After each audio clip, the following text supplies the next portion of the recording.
Hey, my name is Chris Brennan, and you're listening to the Astrology Podcast. In this episode, astrologer Austin Coppock is joining me, and we're going to be looking at the astrological forecast for July of 2025. Hey, Austin, welcome back. Hey Chris, how you doing? Good. It's been a slow news month since I last saw you a couple months ago, but we'll see if we can find something to talk about at some point in the first part of this episode, where we're going to spend the first hour talking about news and events since our last forecast episode a month ago. In the first hour or so of this episode, then the second half, we're going to jump forward and do a deep dive into the astrology of July. So before we get there, I want to do a quick overview of the month, the astrology that we're going to be talking about. And of course, as always, there's going to be timestamps in the description below this video on YouTube or on the astrologypodcast.com website if you want to jump forward to the deep dive forecast section right from the beginning. All right, so let's jump right into looking at a quick preview of the astrology of July. So here's the planetary aspects calendar, which shows different alignments and when they peak during the course of this month. This is designed by Madeline Decotes of honeycomb.co, and it really helps to illustrate some of the different aspects and when they go exact during the course of the month. This month, we get our first closest pass within a degree of Saturn conjunct Neptune, which is really going to peak in July, especially with both planets stationing in the sign of Aries, less than a degree from each other. We also have Uranus returning to Gemini for the first time in 80 years since the 1940s, which has big implications, especially for the United States, since the US was born with Uranus and Gemini, and we'll talk about that, especially since Uranus goes into Gemini on July 7th. We also have Uranus, once it goes into Gemini, very closely trining Pluto and moving within 1 degree of completing that trine this year. And that starts getting very close this month when Uranus goes into Gemini. Finally, the most important aspect out of all of those is probably the Mercury retrograde, which stations retrograde on July 17th and will be retrograde for 3 weeks. So we'll be talking about that a bit in this episode later on. And finally, here's the planetary alignments calendar, which shows some of the different ingresses and lunations and other things this month. So very briefly, on July 4th, we have Neptune stationing retrograde in the sign of Aries and Venus ingressing into the sign of Gemini. A few days later, Uranus moves into Gemini on the 7th. There's a full moon in Capricorn on the 10th. Saturn stations retrograde in Aries for the first time on the 13th. That week, Saturn and Neptune get within less than a degree in their closest pass that they're going to get this year. Then Mercury stations retrograde on the 17th and 18th. The Sun goes into Leo on the 22nd. Venus squares Mars the next day on the 23rd. There's a new moon in Leo that's kind of tough because it's opposite Pluto on the 24th. Venus enters Cancer, where it starts heading towards Jupiter on the 30th, and then Mercury reaches the halfway point in its retrograde cycle at the Cazimi on the very last day of the month on July 31st. So that is some of the astrology that we're going to be talking about later in the second half of this episode. So Austin, welcome back. You decided to take last month off to work on writing your book, but thanks for coming back and joining me today. Oh, my pleasure. And thank you to everyone who was so kind about my absence. Several chapters got done because I didn't have to pivot to thinking about history in the present or the unfolding history of the present. You'd agree that not only world events, but figuring out what to say about them as well as their trajectory eats up a lot of time and energy. And so I was able to direct those savings to the book, which is not done yet, but huge progress got made, and we've got some good momentum. It's getting there. Good, good. Well, yeah, I don't know about this correlation yet, but a year ago you took a month off, and that was the first time that Iran shot missiles at Israel. And then this month there were also some exchanges. So I don't want to say that you're causing this to happen, but you're not causing it to happen at the same So time. what you're saying, Chris, is that my presence on this podcast is a potent power for world peace. That I might be just holding everything together by being on the internet. Yeah, That's it's the like that. theory. It's like that piece of like gum somewhere in a very complex machine that's like holding together some very crucial part that nobody knows about. Yeah. That's All right. So it was a big, crazy month, especially particularly just the week or two that the Mars-Uranus square came into alignment and a bunch of stuff happened. So this month, there's a lot of news stuff happened at different points in the month, but I'm really going to focus on what happened during that 1 or 2 week period when Mars was squaring Uranus, because the most consequential stuff largely took place around the time of that alignment. So here's a diagram that Madeline from honeycomb.co designed for me to demonstrate the Mars-Uranus square with a 3-degree orb. And last month in the forecast that Lisa and I did, we talked about this aspect and how it went exact on the 14th and 15th. Um, but in terms of the ranges of intensity, there was the 1 degree range, which happened from June 13th through the 17th. There was also this 3 degree range, which is the most ancient orb that was used in Hellenistic astrology, and that expanded it to June 9th through the 21st. And that really did seem to be the broader range for when this aspect was very intense. It was also conjunct the fixed star Regulus at the same time, which brought an additional factor that we'll talk about here in just a little bit. But in the forecast last month, we talked about and described the Mars-Uranus square. And some of the things that we said to describe it was, quote, a tense, combative, disruptive, and even potentially violent energy. Later, we said a violent act that comes out of left field unexpectedly. We also use the words combustible, explosive, and explosions, and unexpected disruptions. So things just went crazy in multiple different ways throughout that period, but especially around the weekend that it went exact. And we talked a bit in the last forecast a month ago about how noting it was also hitting Trump's chart in a very important way because it would be conjoining his Mars and especially his ascendant around that time. But one of the things that we didn't realize when we gave our forecast and mentioned that it would be important to him personally is I didn't realize that his birthday was happening that weekend, and we didn't realize that the military parade was scheduled for that weekend along with the protests.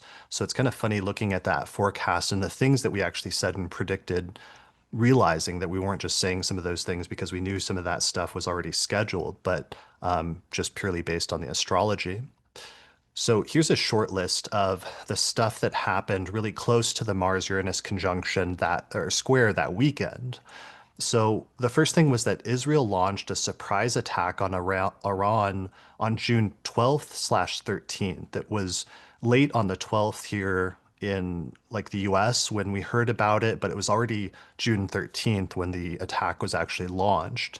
Then the next day, we all woke up too early in the morning of June 14th that there had been some political assassinations that had taken place where Democratic politicians had been murdered by this masked guy that was wearing this bizarre mask in this really violent killing.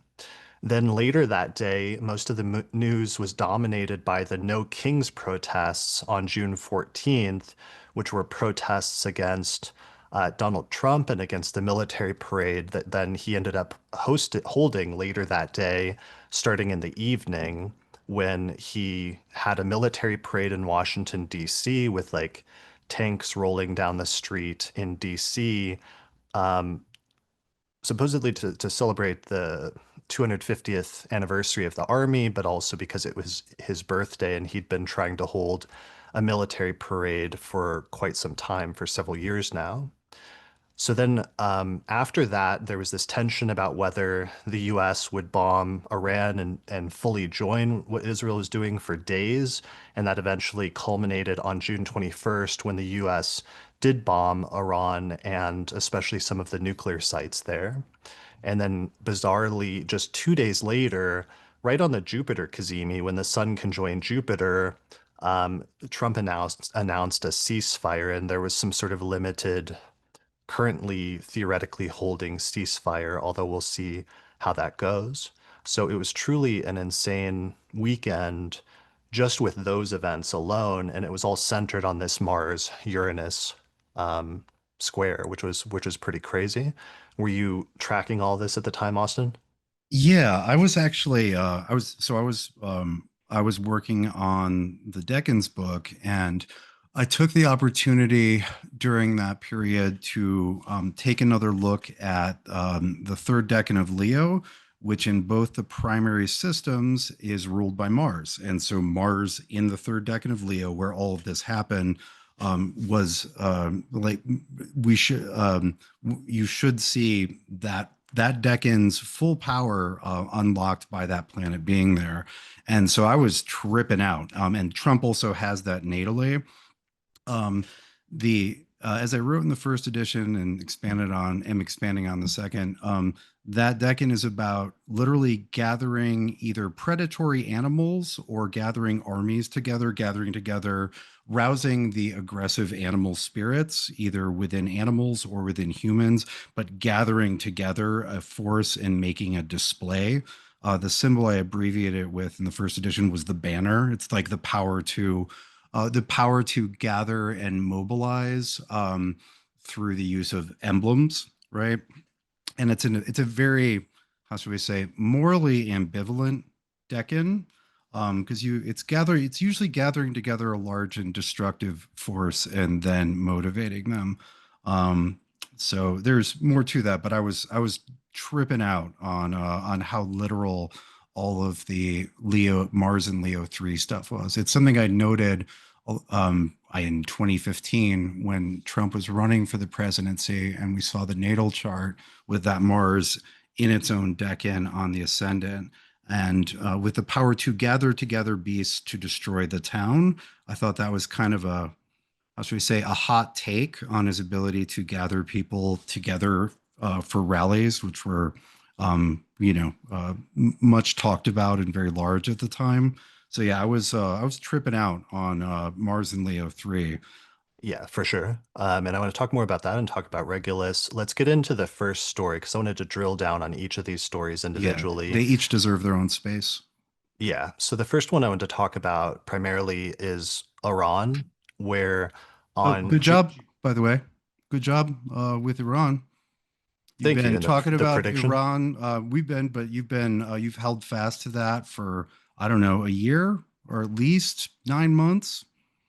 Yeah, the predictions about Iran is something that I was abnormally like certain about over the past year and got increasingly certain about, and that you also very strongly started feeling last year as well. So that was something that we were abnormally. Usually, we like to be a little bit more careful, especially about things that big and that like weighty predictions. But with that one, we were both pretty adamant and repeated it a bunch. So let me set up the premise first. Yeah. So Israel launched a surprise attack on Iran on June 13th, and they called it Operation Rising Lion.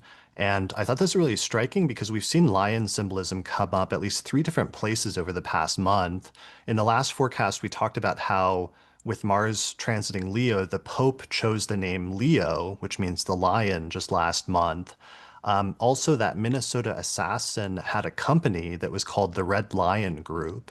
And then the same exact weekend, this Operation Rising Lion was like the code name for Israel's surprise attack on Iran. And this seemed connected also with how Mars was not just in late Leo, but it was also conjoining the fixed star Regulus in the sky, which is the heart of the lion in the constellation Leo. And it was actually something where Mars wasn't just aligning by longitude, but also by latitude, and it was very visually stunning. So that was one of the other major astronomical events that was happening in alignment with all of this. It wasn't just the Mars-Uranus square or other things like that, but it was also this close alignment of Mars and Regulus that was happening that weekend. And I wanted to share this one image from an astronomer of this alignment. And this is kind of what it looked like. This is more zoomed in and a little bit brighter because it was taken using a telescope, but you could actually see in the sky that Mars was like this reddish planet and Regulus was this bluish twinkling star. and that they were just lined up over a several day period just after sunset, and you could go out and visually like see them each night. And this photo was taken June 16th by Gianluca Masi of the Virtual Telescope Project. So shout out to them. But this was incredibly visually striking also because Trump himself was born with Mars conjunct Regulus, and it would have looked something very close to this the day he was born, exactly 79 years ago that weekend. And I'll talk about more in just a little bit why that was significant, but that was a huge sort of fixed star event. Okay, so setting up the thing and the premise, Israel did several things. It attacked the nuclear sites in Iran. It also assassinated several high-level officials, and it also shot down a lot of defenses, among a bunch of other things. So after that, immediately, Iran retaliated by shooting missiles at Israel. Then there were questions all week about whether the US would join, and that eventually did on the 21st. And then things were weirdly concluded right on the Sun Jupiter conjunction on the 23rd and 24th. So, yeah, this one of the things for us that was important about this as astrologers, and especially with respect to this podcast, is just we'd been talking about and predicting an attack on Iran and an escalation in the conflict between Iran and Israel for over a year now. And this represented the fulfillment of that. And it actually originally, I was joking about that earlier in this episode, but that prediction originated with the eclipses that happened 1 year ago around March and April of 2024, because when those eclipses happened, Israel assassinated some high-ranking Iranians, and then Iran, for the very first time, launched missiles directly at Israel.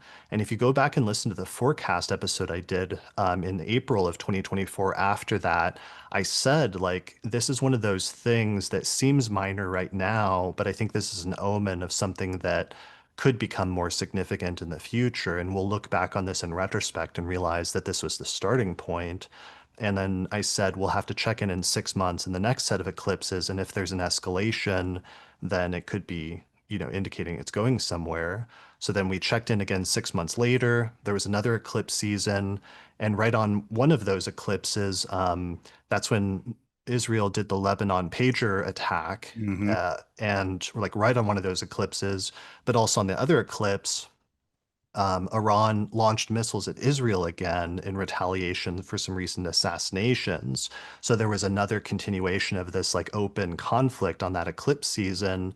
And that's the point where I started thinking this was going to escalate even further in 2025, especially 6 months later when we had the next eclipses. So Yeah. around that time, you discovered the Aries ingress chart, right? Yeah, because we were looking, it was, I believe it was when we were prepping to do the episode which included those eclipses, and we thought there Mhm. would be more. And I was just looking for other angles that could confirm or deny whether, there would be more military action with Iran. And so I looked at the Aries ingress for 2025, and Mars was on the very degree of the rising, which was such a strong confirmation. And the only other time that had happened or anything near that had happened was in the 1980 Aries ingress chart for Iran, where Mars and the North Node were both very close to the ascendant. And that's when Iran was invaded by Iraq. So I was like, all right, this sure seems like, it was in Cancer. So I didn't know if there would be something funny, like something a little irregular about the type of martial action. But that didn't. There's nothing about that could be justified as peace. So yeah, that was a big thing for me. Yeah. So, and then we continued talking about it on several forecast episodes, including the year ahead forecast. And then eventually, when I started doing all of the planetary period research earlier this year, especially with the retrogrades, I started noticing additional ones like that the Saturn-Neptune conjunction that we're having right now is a recurrence of the 1953 Saturn-Neptune conjunction when the US and Britain staged a coup and like overthrew the government of Iran and installed the Shah.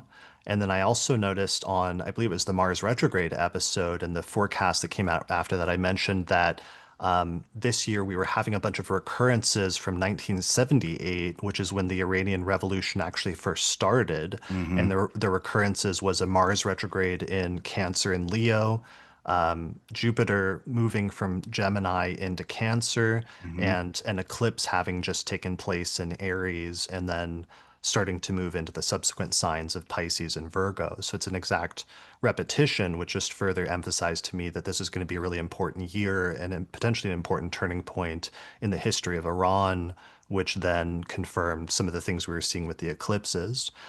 So then we got to March and April because that was our target time frame that we thought that the escalation was going to happen. And what was crazy is starting at the very beginning of that month, things started escalating like super fast Mm-hmm. because Trump wrote a letter at the beginning of March saying that Iran had to negotiate about nuclear weapons. Otherwise, he was setting a deadline and he would attack militarily. And then he actually started moving bombers into place like all month and moving equipment into the Middle East, including carriers, so that it looked like he was about to strike. And at the beginning of the month, um, Iran was saying they would not negotiate in any way, and they wouldn't do direct negotiations. But then at the very end of the month, it culminated around the time of the Aries eclipse, where it seemed like Iran realized that Trump was getting ready to strike, and they suddenly relented and wrote him a letter back saying they were open to negotiations.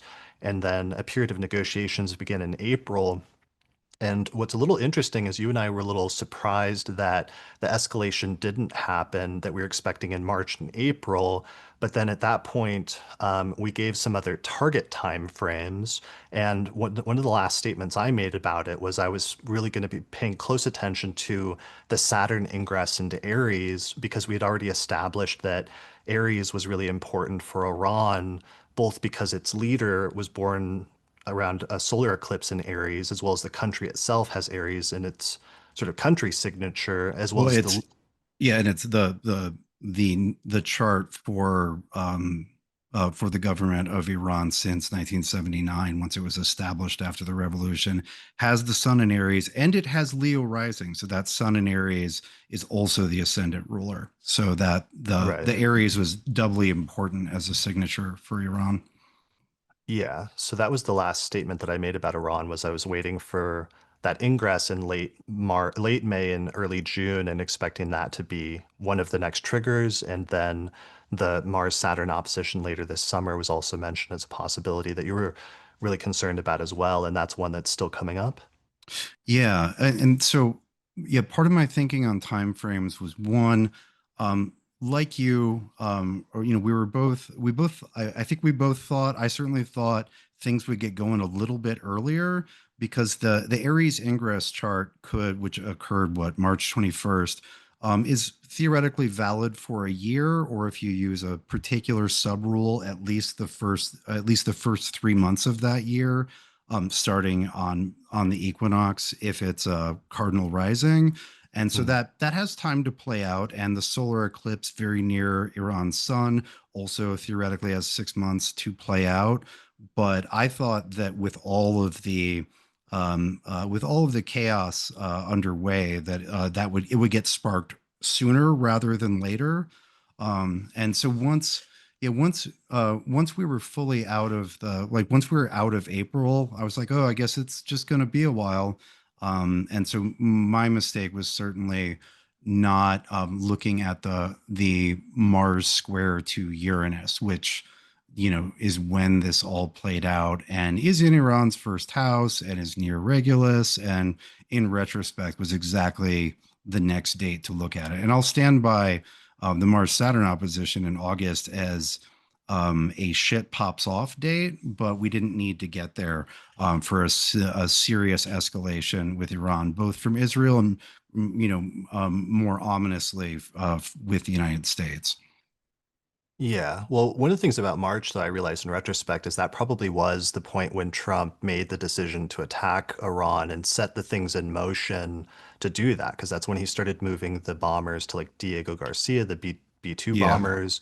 But also that was on the first eclipse, on the Virgo eclipse, I think within 24 hours of it in the middle of March, that's when they the US bombed the Houthis in Yemen. And so now in Hmm. retrospect, this we realize that was actually a precursor to attacking Iran as they basically wanted to take out the last proxy so that the Houthis wouldn't immediately also be sending missiles at Israel once the US launched and Israel launched their attack on Iran a few months later.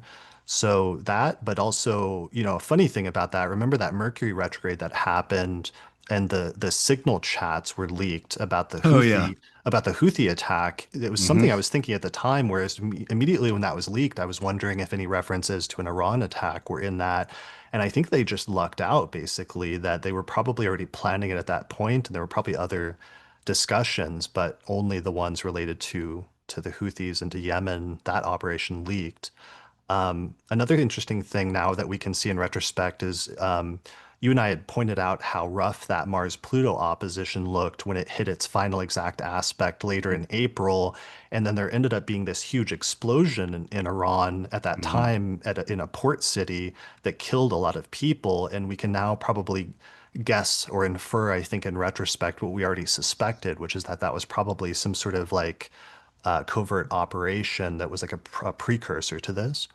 Yeah, because there was some ambivalence at the time where it looked shady, but there wasn't enough evidence to convict. Right. Yeah. So, anyways, so that ended up coming together for this, just in terms of the astrology being pretty striking. And then, on top of this, this also layers together potentially a lot of predictions that astrologers that we've been talking about for years now, which is this is also, we're right on the cusp of the Uranus return of the United States, with Uranus going into Gemini soon. And this Mars Uranus square just before Uranus ingresses almost seems like it could act as sort of like a precursor to some of what that's going to be about.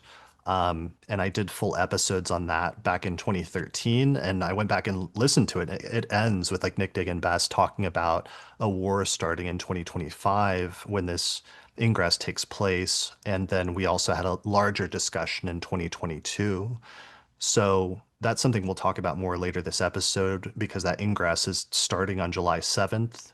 Um, but in terms of future target dates with respect to this, I do think the Uranus ingress into Gemini is really important because it's setting up, the precedent for the earlier Uranus stuff is that the US is always involved in some major huge defining conflict and turning point in its history, which the last three times have been the Revolutionary War, the Civil War, and World War II. So we've been saying for several years then that that's the precedent then is either for a major external conflict or a major internal conflict. And at this point, like both seem very plausible and likely. It's the why not both meme. Yeah, exactly.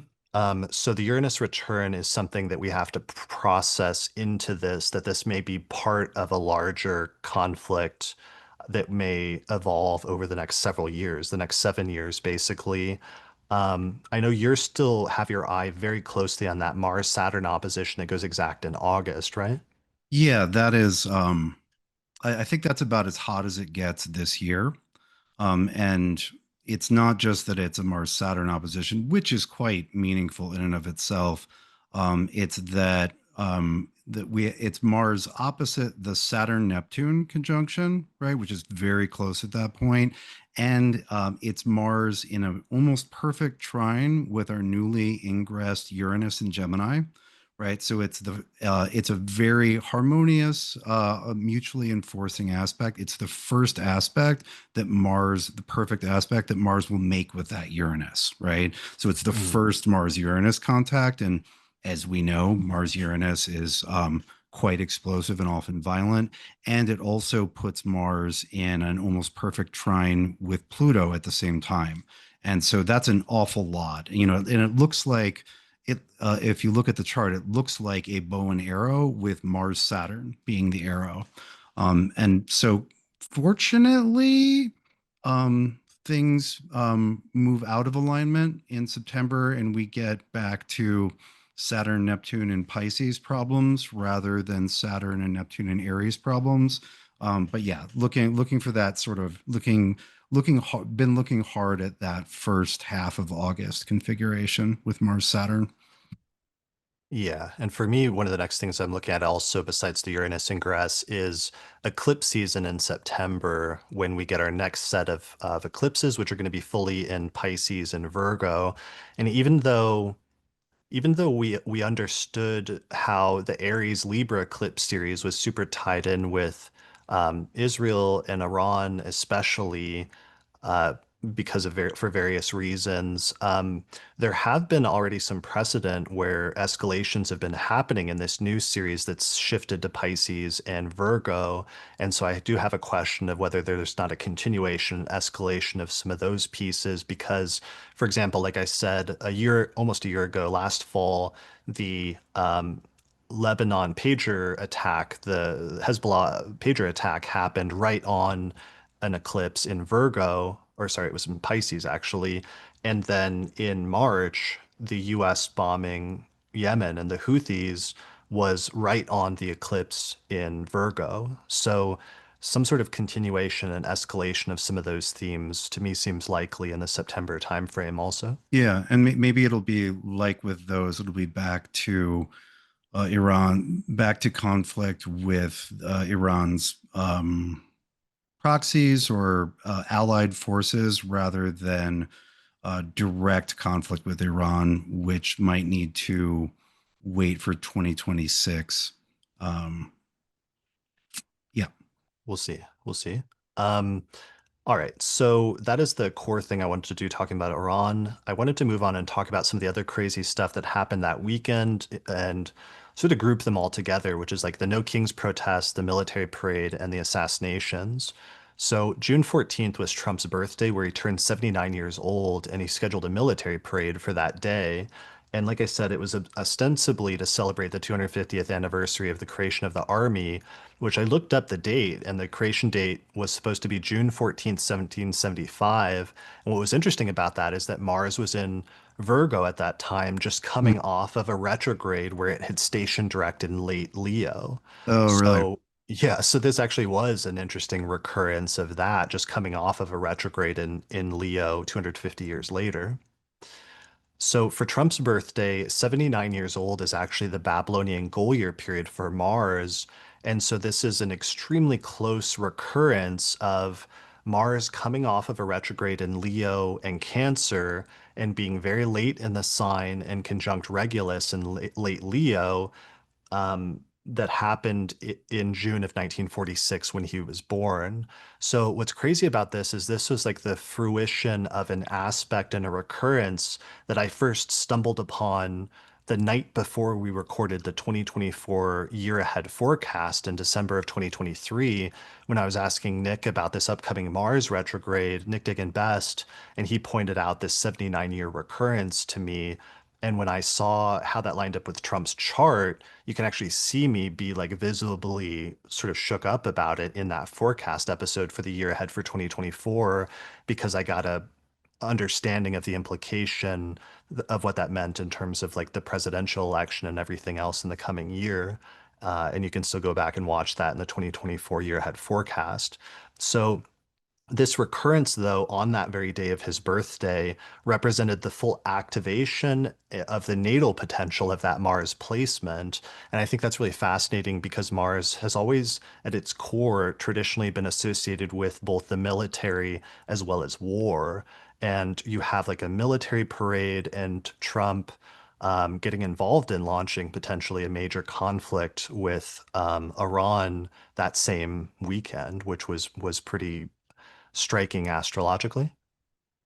Yeah, absolutely. As I said before, when I was watching that, I was just tripping out on Mars in Leo 3 stuff, because that gathering together of forces, the gathering together of gathering together and like rousing the aggressive forces theme that you see with Leo 3 was just everywhere, right? Like you had protests against, which is, if you want to protest things, you have to gather together and aggressive forces against something, and there's criticism for him sending in the National Guard, right? Like the gathering together, and then you had literally the gathering together and showing off the forces for the military parade, and it was just like a fractal of what Mars in that decan is supposed to be able to do, along with some of the sort of random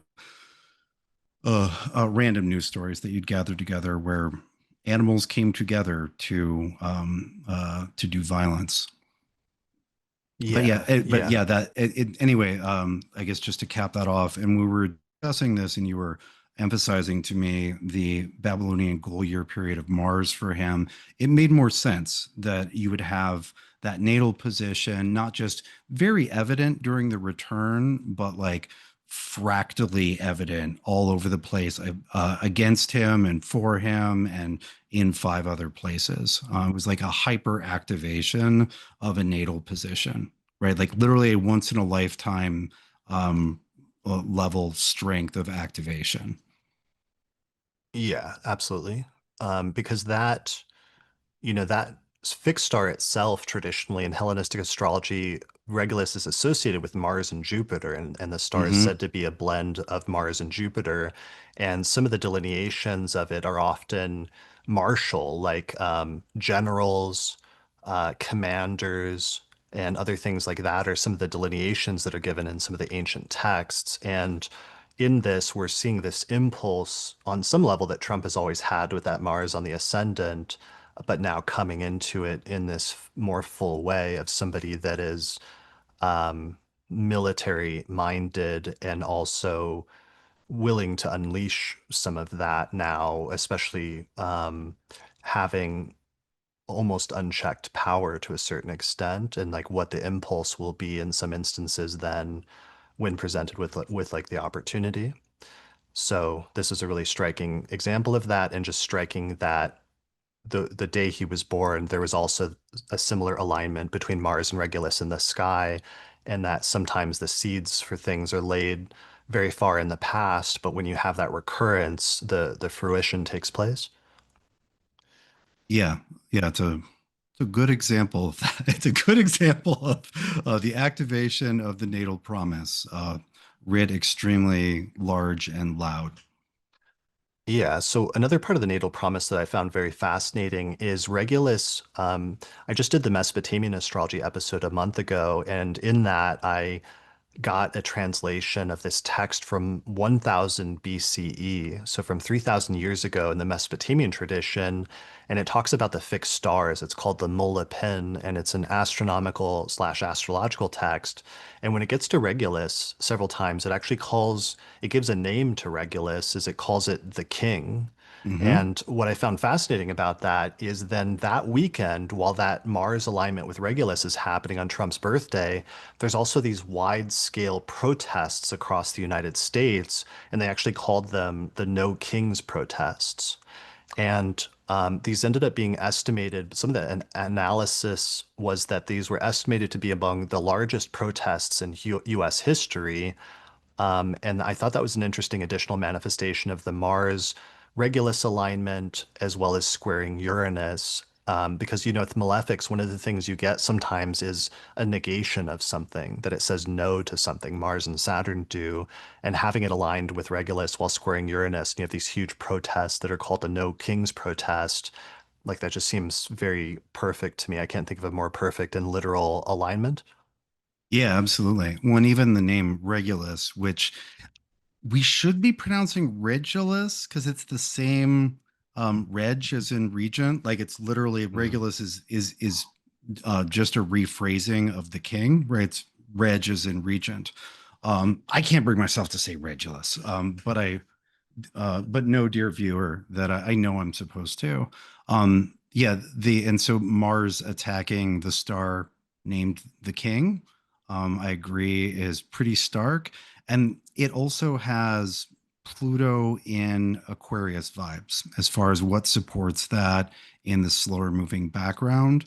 One of our big Pluto and Aquarius events from the last iteration was the French Revolution, which was very much a no kings protest that got a little out of hand. Hmm. Right. Good call. So the protests were largely peaceful, but I noticed a number of fights and occasional violence broke out, especially with counter protesters. There was somebody that was killed in Salt Lake City, supposedly in the process of stopping a mass shooter. An innocent bystander got killed by somebody that was like trying to stop the guy that pulled out a gun. Additionally, that morning, like some of the protests were there was this cloud over them because that morning everybody woke up to the news that in Minnesota there had been these politically motivated assassinations of politicians that had taken place, where the assassin went to the homes of two separate politicians with he was dressed as a police officer and he also had this creepy fake latex mask on, and he murdered two people and wounded two others. And then there was a shootout with the police, and somehow he escaped. And then he was on the run for like the next day or two. But he ended up, when he was apprehended finally, I think 24 or so hours later, he had a hit list of 45 Democrats that he planned to target. So it ended up being this really chilling thing that was happening, especially because he was on the run for most of that subsequent weekend when all this other crazy stuff was happening, especially when it was combined with the military parade and like the war with Iran breaking out at the same time. Yeah, and another repetition of that of Mars coming up on Regulus with like attacking those who are holding office. So it wasn't a list of people who had no power or position. Yeah, exactly. He was attacking. Um, Those yeah, who had so those who had a station in the governance of a nation right, who held absolutely. office. Yeah, so that's chilling. And then also just in whatever the era is that we're entering into, where things like that are happening and increasing, it seems, with frequency in terms of targeted political killings. So we'll see how that evolves in the future. All right. So, in addition to those major stories, there was also just, I was occasionally seeing in my news feed or in social media, like this string of other freak accidents and like bizarre, often violent tragedies that were all clustered around the Mars Uranus square. And I wanted to quickly mention a group of them just because I want to have those in our database for the future when we're talking about what sometimes happens under Mars Uranus alignments. And in some of the texts from like a century ago, like the cosmobiology texts, I think they have delineations like this where they're just like, Mars Uranus is freak accidents and things like that, so that we have some knowledge of that, but actually seeing it happen in real time and being able to articulate that is something I'm very interested in right now. So here's some of the stories that I wrote down, and this is not a comprehensive list. But June 11th, a 15-year-old girl was killed by a pack of dogs that she was trying to feed. June 12th, Air India Flight 171 crashed and killed everybody on board except for a single guy who like miraculously survived. June 12th, there was a billionaire who was playing polo and he swallowed a bee and he died while playing polo. And this guy was like a billionaire and was like a friend of Prince William who he played polo with. June 13th, more than 30,000 lightning strikes recorded overnight in part of the UK. June 13th, also, a woman who was gifted a skydiving trip by her husband died when the parachute failed to open. June 14th, a streamer who suddenly killed by her husband during a live stream. June 15th, a 2-year-old girl dies after being electrocuted at a fairground in Spain, and several other children were also injured. June 17th, a volcano in Indonesia erupts and spews this huge ash cloud 6 miles into the sky. And that one, when I saw it on social media, was incredibly visually stunning. And I'll see if I can put an image of that in post later on. And what was fascinating about that is the very next day on June 18th, this huge SpaceX rocket exploded into this massive fireball. So there was another just visually stunning example of another explosion, like right on this alignment. Also, the same day on June 18th, 16 billion login credentials leaked in the world's largest data breach. June 21st, a Brazilian tourist died by falling into an active volcano crater in Indonesia. And then finally, also on June 21st, when Mars was still squaring Uranus about 3 degrees away, but it was now in Virgo, there was this news story where 146 people were stabbed by syringes in a coordinated attack at a French music festival, which was like extremely Mars and Virgo square Uranus.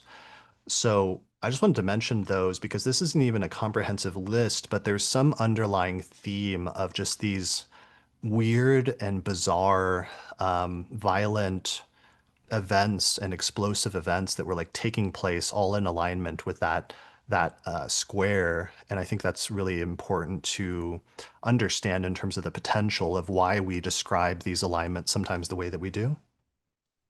Yeah, it really is with Uranus and Mars. You get the unexpected, or we can say like the low percentage chance violent unpleasant thing. And so this doesn't quite make the list, but my parents have been staying with us. My dad somehow stepped on a toothpick in the middle of the night. Like a piece of a toothpick had fallen Uh, down and somehow fallen so that it was point up. And so my dad's foot got impaled by a toothpick in the middle of the night, and it got infected, and he had to go to the ER, and it's been a whole thing. But like how wow. like if you dropped 30 toothpicks on the ground and then you walked across them, they wouldn't you would not have any of them go directly up into your foot. But like super low percentage chance, but like there you go. And that Absolutely. hits natal stuff. That Mars hit natal stuff perfectly for Papa. Yeah, because that's really perfect just because Virgo in when I did the Zodiac series, that was one of the core things I established for Virgo is it rules very small things and all the Mhm. much of the core symbolism with Virgo is like small things, whereas Mars is that which is sharp or pokey or cuts. And yeah, this a syringe attack was a crazy literal manifestation of that. And then that's a nice additional one with the toothpick story.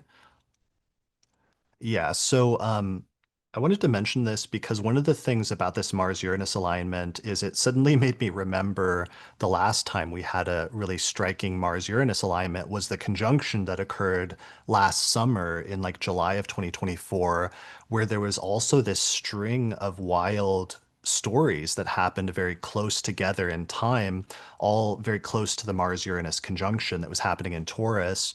And these are just a few that I wrote down. I know there was more, but I couldn't find the longer list. But what I wrote down was that was the week that Trump was nearly assassinated.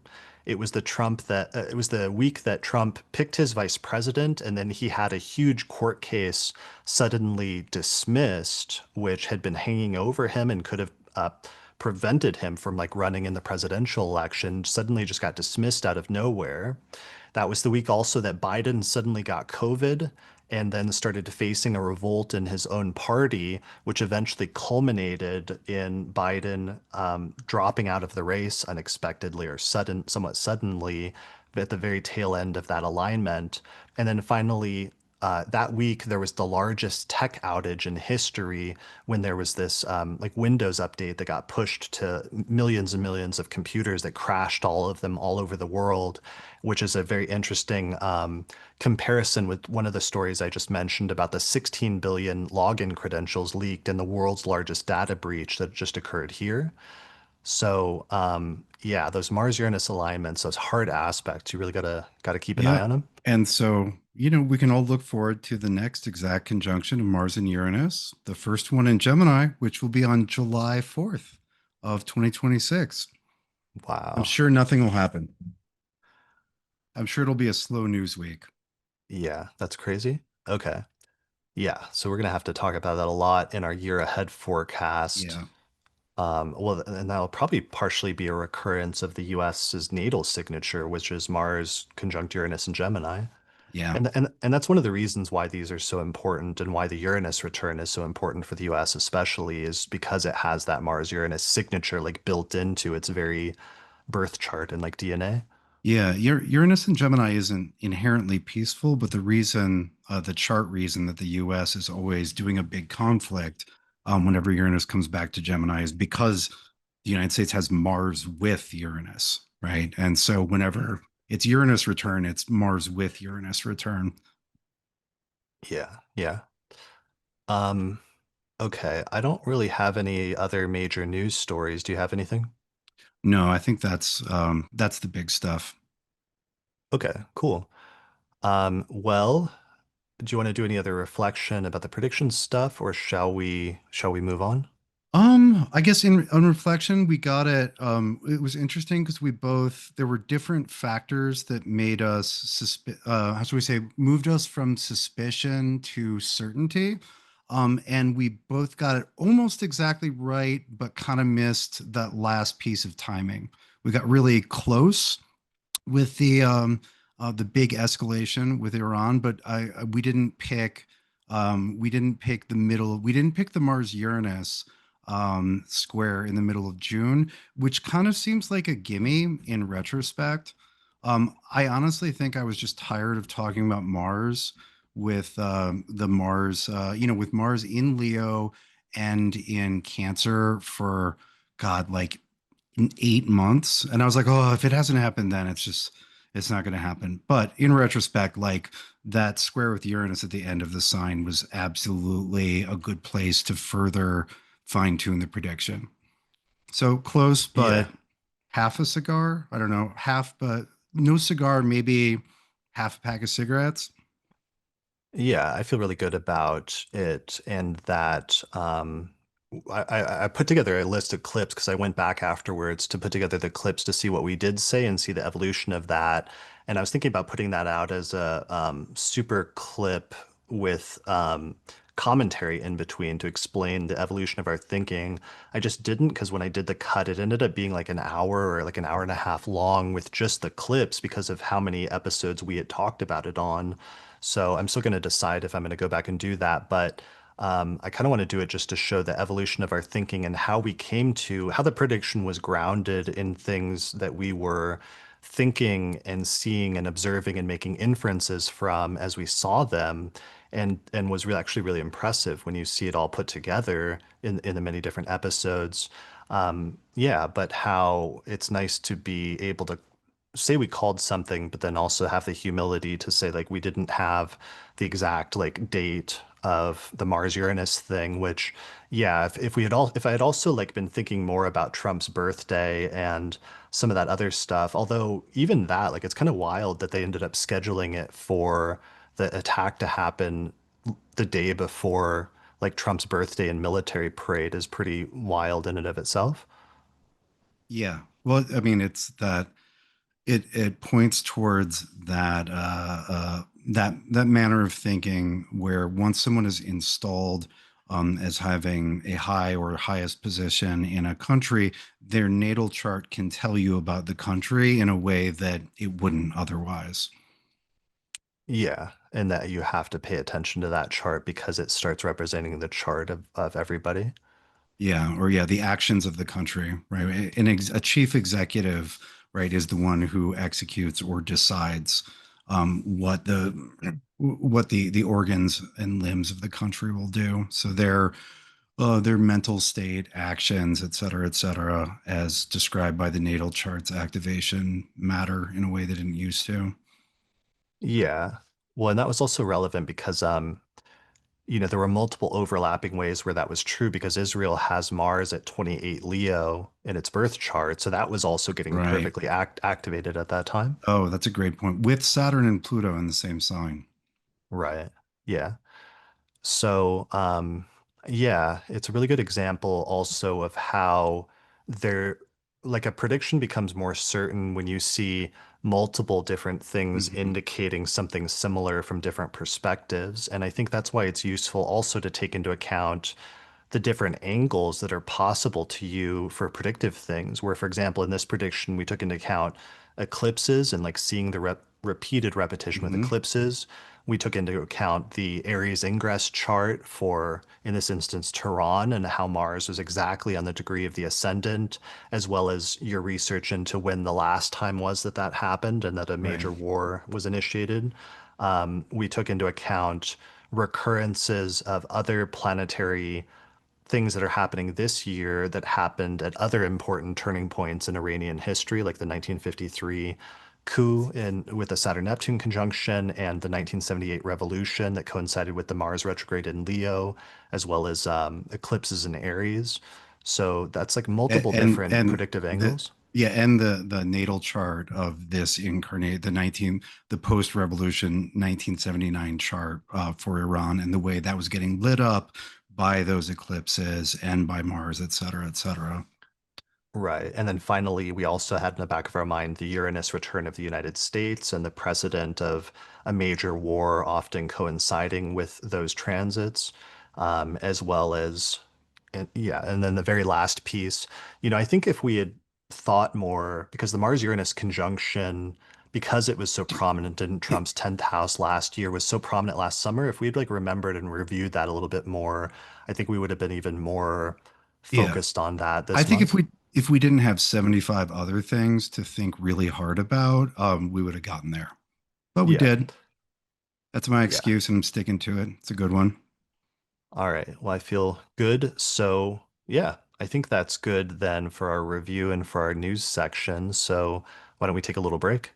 I wanted to give a shout out to our sponsor this month, which is the United Astrology Conference.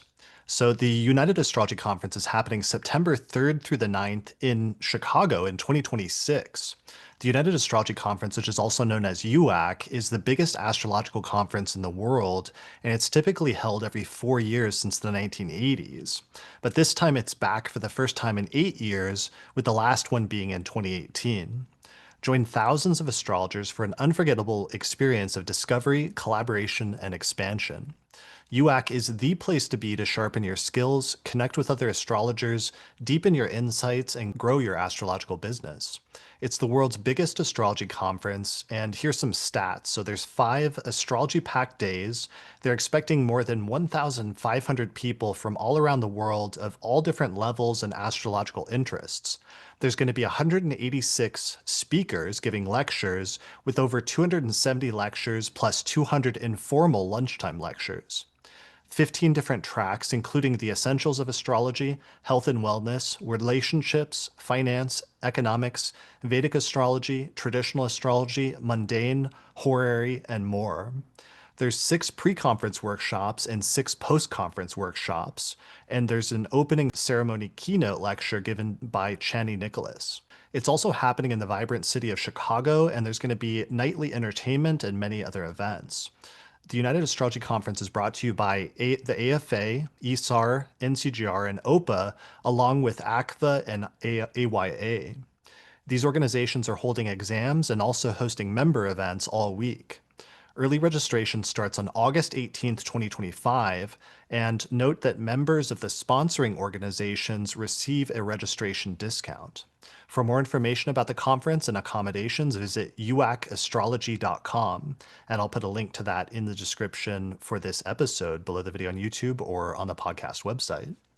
So this is super exciting. This is the big conference where all of the big astrological organizations in the US pool their resources and host one big mega conference, which used to take place every 4 years, but due to the pandemic and everything, this is the first time one has happened since 2018, so 8 years, and it's going to be magnificent. Like every UAC I've been to since 2008 has been just this huge experience because of just the sheer amount of astrologers there is really hard to explain.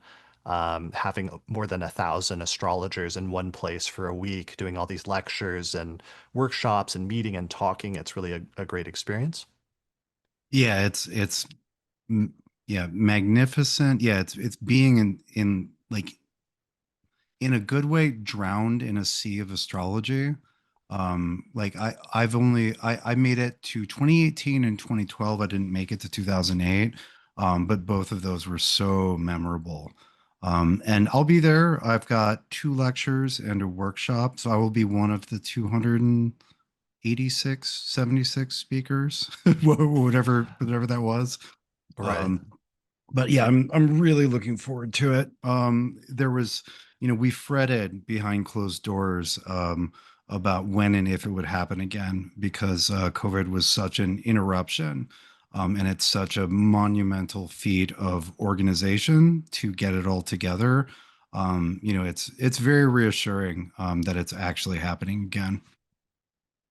Yeah, absolutely. It was such a staple of the community, and many of the older astrologers, I would always hear them talking about how they would tell time by UACs because it was this regular thing ever since the 1980s when the first UAC happened in, I think, 1987. I have a documentary up on the podcast website actually about that was filmed from the first UAC in 1987 in California. And every 4 years it would happen like clockwork. So having that sort of interruption due to the COVID pandemic and everything really threw things off community wise in a way that I think is visible, and I'm glad that things are starting to get back on track. Yeah, because I mean, it is by far the largest gathering of astrologers that happens, Hmm. and there's something, yeah, there's something very special and catalytic about getting as many astrologers together in one place and at one time. And it's not, it's not many conferences accidentally or otherwise end up sort of being more towards this style of astrology or that style or this collection, but UAC is an everybody, and it is also in the past at least. I'm sure next year as well. Is the most international. You will meet people who have come from very far away, and so it's the biggest tent, and it contains the most astrology you've ever seen under one roof. Yeah, absolutely. So definitely check it out. Ticket prices will go up eventually, so it's always good to register early once registration opens. And like we said, if you're a member of one of the sponsoring organizations, then you actually get a discount on your registration ticket. So it kind of pays to sign up for membership. So you can find out more information about the United Astrology Conference and the different sponsoring organizations at uacastrology.com. All right.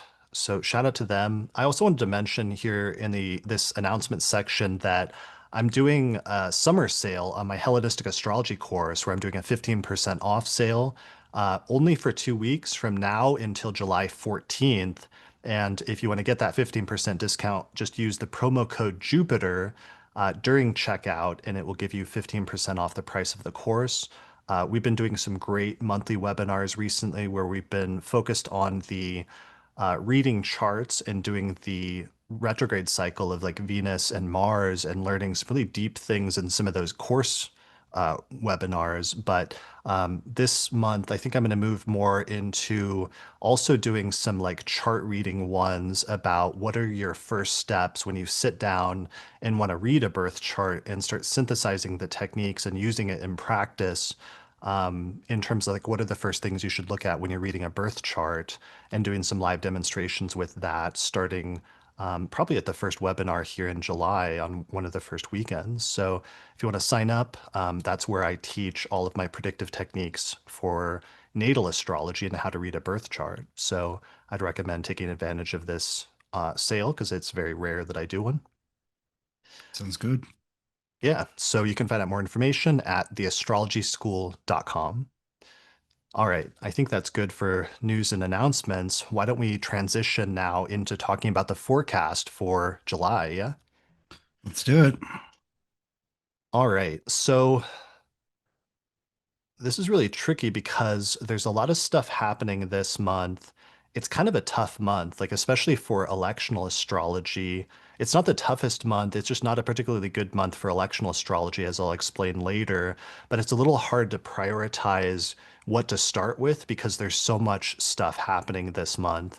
The Saturn Neptune conjunction is coming extremely close, and that energy is going to be extremely intense this month, especially with both planets stationing retrograde for the first time, because the first time a planet stations retrograde in a sign is always a great initial preview and like exclamation mark or statement about what that entire transit through that sign is going to be about. There's always something really loud that happens right on the station. Like, for example, when Saturn first moved into Pisces in 2023, the first time it stationed was like the week that that submarine disaster happened, and Yeah, all of the a sudden, Titanic submarine implosion.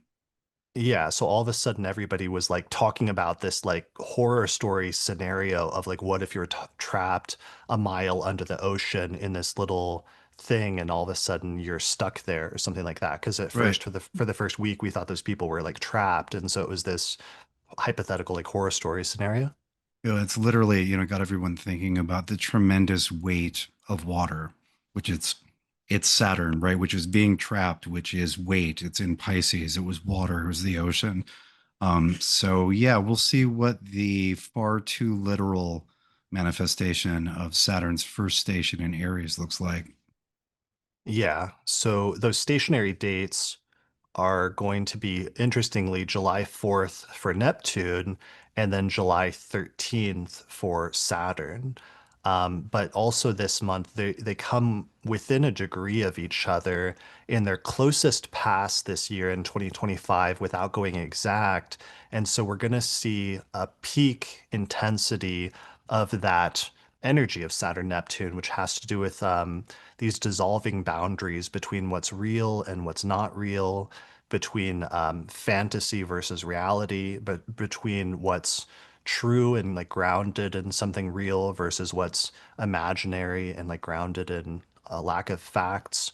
I think, the most stunning example of that obviously has been we've watched over the past few years is how artificially generated video has sort of culminated and gotten better and better until it's almost perfect at this point as we get nearer this conjunction. And I've been impressed astrologically about how it's literally being perfected around the time of these two perfect aspects between these two planets. Yeah, and that really speaks to the Saturn Neptune theme that we see historically around the in this case the solidification of an illusion, right, where the like the seams start disappearing, but then historically we also have the collapse of an illusion at a sort of macro power scale as well as on a smaller scale where what seemed invincible is revealed to have no staying power whatsoever. Where we get that, and where we get instead of the walls needing to be stormed, you just have a touch and things kind of turn to mush like a rotten pumpkin. Mhm. Where it's the end of an illusion, right? When Saturn both confirms the longevity of something, right, by that solidification, like no, this is near flawless, or it reveals it reveals internal rot. And so we'll be expecting to see to see that, and as we see that, we will be or that will inform our thinking about the one perfect conjunction between the two, which occurs in a little more than 6 months later. Right, this is as close as they get, and it's a station, but we get one perfect conjunction, which is in the middle of February next year. And so this will be an excellent status update on what Saturn, Neptune, and Aries is planning. Absolutely. Yeah. I was reading this. There's a Washington Post article on June 20th, and it was titled, "The US Helped Oust Iran's Government in 1953. Here's What Happened." And my ears picked up because I knew from doing the Saturn Neptune episode earlier this year that 1953 was a Saturn Neptune conjunction. And it was just talking about how the US uh, orchestrated a coup to overthrow the Iranian government and install the Shah in 1953. But there's this one paragraph in it that was really interesting where they talked about the rebels that were backed by the CIA taking over the main radio broadcast system in Tehran, in Iran, and they declared that the government had been overthrown when it wasn't. And but then as a result of declaring that and everybody believing that the government fell, it actually caused it to fall, and it caused the revolution, that coup to actually take place. And the historian who was being interviewed in the piece, whose name was Ranjabar Demi, said, quote, "After that radio broadcast, it was over. Quote, it was one of the most effective pieces of fake news in recent history in the world." And I thought that was an amazing quote because of that Saturn-Neptune conjunction going exact in 1953. And now we have some parallel thing happening today. And what's additionally funny about that is in 1953, the US installed the Shah at that time after overthrowing the government. And right now, the son of the Shah, who was overthrown in the 1979 revolution, Iranian Revolution, is now suddenly like resurfaced over the past month and is doing interviews and putting out press statements and is like trying to say that he's going to come back. So it's clear that there's some sort of attempt to perhaps like bring him back somehow. Yeah, and that's such an interesting point to look back on in reference to this pair of station, this paired these paired stations of Saturn Neptune so close to perfectly conjunct, because not only right is Iran in the news for important reasons, and that was when that coup took place. But we also have the current leaders of both Russia and China who were born with that Saturn Neptune conjunction, and there was another Saturn Neptune conjunction between now and then, but the one that took place in the early 50s was in Libra, exactly opposite the one that we have slash will be perfect in about 7 months, right? So there's such a relationship between the one that is ongoing slash upcoming and the early 50s one. We of course had the rather famous one in 1989 through 91, which saw the collapse of the Soviet Union. But that early 50s one yeah, is interesting, and it will be very interesting to see what the again are like what the almost Saturn junction this month does as both station. Like, what does it say about Xi Jinping? What does it say about their trajectory of contemporary Russia? What is it? Do we see the newfangled AI version of fake news in a way that has a meaningful political impact, like that parallels the broadcast in Iran in 1953 that you were talking about. So Yeah. eyes on that. Yeah, there has been. I was surprised at the amount of deception that took place that Trump pulled off over the past several months in order to do like fake outs and different things prior to this attack. And so that was one element that I actually noticed is that there was a heavy use of deception, including just like the bombers. Like, for example, remember on the eclipses in March, they started moving the B-2 bombers into Hmm. place in Diego Garcia in the Indian Ocean, but those were open to view and could easily be tracked. But then in the Hmm. actual attack itself, what they ended up doing is they flew bombers straight from Missouri, like overnight, all the way over to Iran as part of the like deception in order to have things take place. So there's some element of like deception being used for military purposes right now that could be part of what we're seeing as an evolving thing that's also a repetition from that 1953 thing. Yeah, and that casts an interesting light over August Mars opposite Saturn and Neptune, which brings Mm, Mars fully into relationship with Saturn Neptune. And you make a great point with the deception these time, the deception being explicitly used for military purposes, because this is Saturn Neptune, which is always capable of deception and speaks to the longevity or lack thereof of illusions, but it's in Aries. It's in the sign of Mars, right? So the manifestations are going to be skewed towards the Martial consistently. right. And this almost kind of ties in with the Uranus Pluto trine is getting so close and gets so close this summer, but we've seen this massive ramping up over the past month in very unique drone attacks. First with Ukraine attacking Russia with this like historic drone attack where they had all these trucks moved into Russia close to like air bases and then all of a sudden they activated them, and the drones like flew out and started bombing the planes and destroyed a bunch of planes in this unprecedented attack. But then also there was something similar where Israel apparently also had drones in place in Iran, which they then activated at the time as well. So there's some element to that as well that we're kind of seeing. Yeah, absolutely. Should we get to Uranus into Gemini so then we can talk about all the things it's going to do? Yeah. Because Um, because it's going to okay, trine Pluto, which is that it's going to. let me just say one last thing about Saturn Neptune, which is just I have been impressed by with the AI stuff, although there's this term that's become common, like AI slop, where now there's just this huge amount of like AI generated stuff that's like everywhere at this point in connection with Saturn Neptune. I have been impressed by the creativity of some of the videos occasionally where people are like imagining things and then bringing those into reality that are previously things that you would only see have in somebody's imagination and that nobody would like take the time to film, or like you would not see things that creative that often. So some of them that are happening, one theme I've seen over the past month is like vlogs of video logs of historical or other events. Like one of them was like a vlog of like the Virgin Mary, and she's like vlogging her pregnancy as if she's like a young woman in her like 20s or a teenager or something who's like doing a normal vlog, except it's like the Virgin Mary, and at the end the three wise men show up and give her gifts and stuff like that.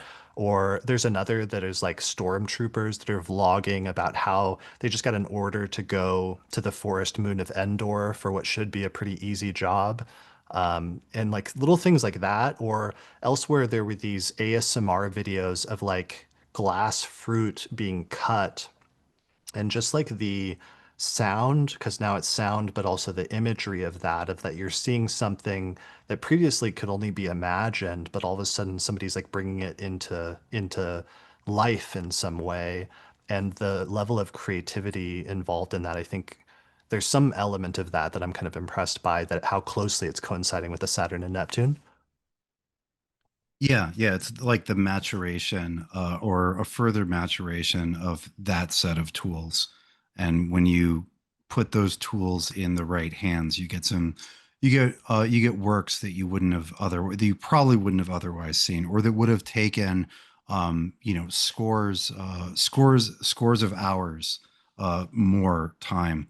A friend of mine on that tip, the only thing I think I've enjoyed about AI is that I was corresponding with an old friend of mine. I sent him some pictures of Lucian, and then he sent them back to me with a filter that made Lucian a cute little kung fu toddler, and I appreciated that. Nice. I like that. That's good. Um, Another one I saw on June 16th was AI celebrities that were teaching math and educational content, where it was like a video where like an AI generated Sydney Sweeney and an AI generated Drake were teaching geometry and specifically like Euclid's elements, but it was completely AI generated, but also it looked completely and sounded completely real. Like you couldn't tell that it was AI generated. And obviously you get into all sorts of like other ethical issues surrounding that because they didn't consent to that and other things like that. But that's kind of where we're at and where some of this technology is going. At the same time, we also have a lot of deception and weird negative things that are happening at the same time, where there was a story this month about this guy who like proposed to his AI girlfriend, but at the same time he was like married and had a 2-year old, and it was kind of like a disturbing story. Or there's lots of other stories like that have been coming out about some negative impacts of some of this AI generated content and the sort of like delusional aspect of some of it. Yeah, and there have also been some sort of early studies about the impact on cognitive skills of asking ChatGPT everything rather than thinking or doing research, and how, quite unsurprisingly, it makes you dumber in a measurable Mm. way to, when you don't exercise your brain. Yeah, in just the past couple of years that we've had Pluto going into Aquarius, I think AI has penetrated more levels of society than we realize, because you hear stories of that with like teachers are saying like students are constantly trying to turn in AI homework and stuff, or there's people using like AI therapists, or so many different things, like so many different levels of society are being impacted by it. And this is still just the beginning of this transit as well as this phenomenon. Yeah, when you try to get when you're on a on a website of some sort and you're trying to ask questions, you're trying to troubleshoot. Very often you get an AI assistant. I know you and I have both found people trying to use AI to pass the exams in our astrological courses. Yeah, it's just around like the YouTube feed. Occasionally gets clogged with AI slop. Like it's just kind of around in various forms at various levels. Yeah, I see on Reddit often there's a disturbing amount of like younger people that use AI for astrology to read their birth chart or something, but the AI is just like constantly wrong about things. But because they're newer students, they don't realize that it's wrong about those things. So it's probably having some negative detrimental effect to those that are trying to take too many shortcuts like that, not realizing that it hasn't been perfected. Yeah, Yeah, and that so maybe even if the AI could do something for you, like it can do math very well, there's still value in being learning how to do it yourself. yeah, absolutely. So I want to talk about Uranus and Gemini, but I also want to talk about this aspect connected with that, which I think is going to accelerate that, which is Uranus trine Pluto. I think this Uranus Pluto trine, which is moving into less than a degree of orb. Last year it came within 3 degrees, still in while Uranus is still going in through Taurus. This year, Uranus is going into Gemini this month, but then it's also going to be very, very closely trine Pluto, which is still in early Aquarius.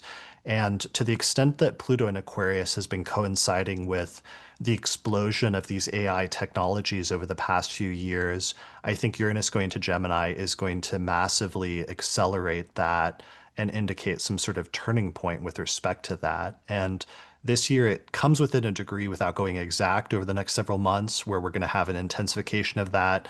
But then it'll go exact 5 times, I discovered, over the next few years.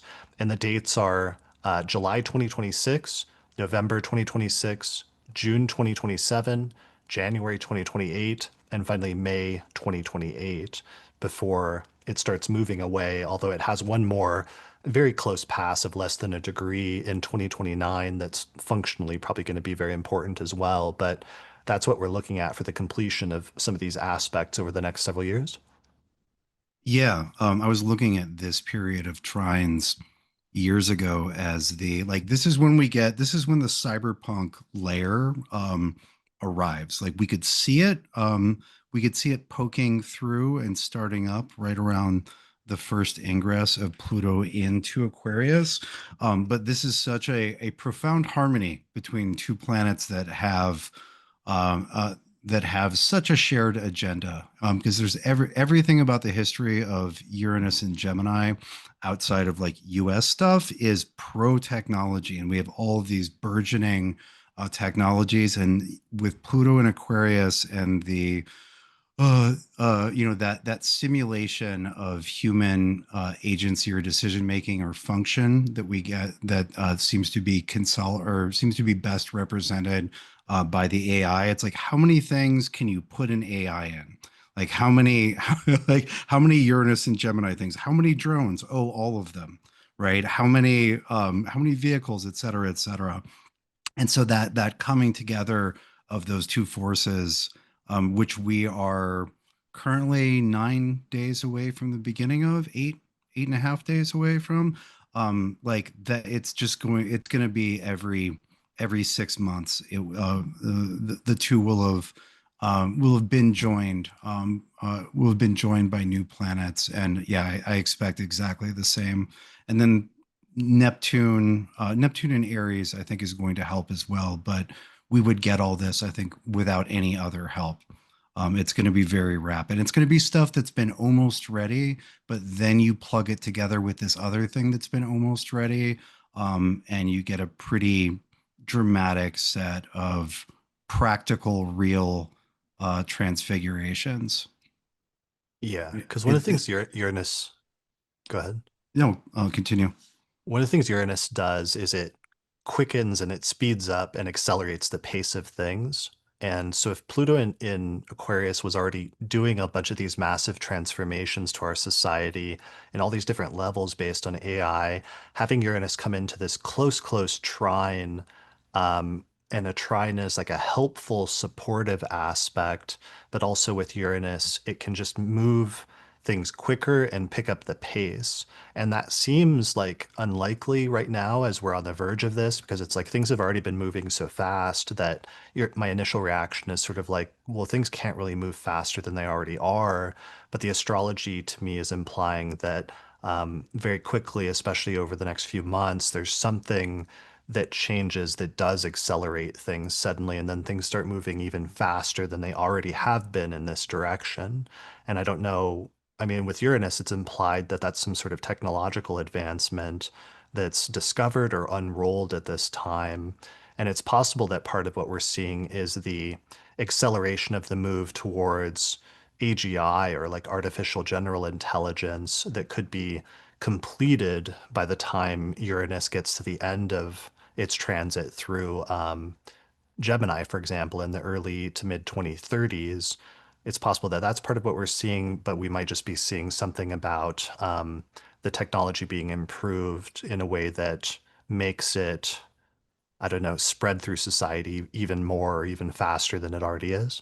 Yeah, I think one vector for acceleration is that can be seen historically with Uranus and Gemini is a lot of times things were invented before Uranus went into Gemini, but Uranus going into Gemini sees their broad scale application where they change the way things work for the first time, even though somebody figured it out 10 years before or 5 years before, but they get used, right? Like in the Civil War, railroads had been invented before the Civil War, but they weren't. It was the first big. It was the first large scale conflict where they were used for logistics, and it completely changes logistics.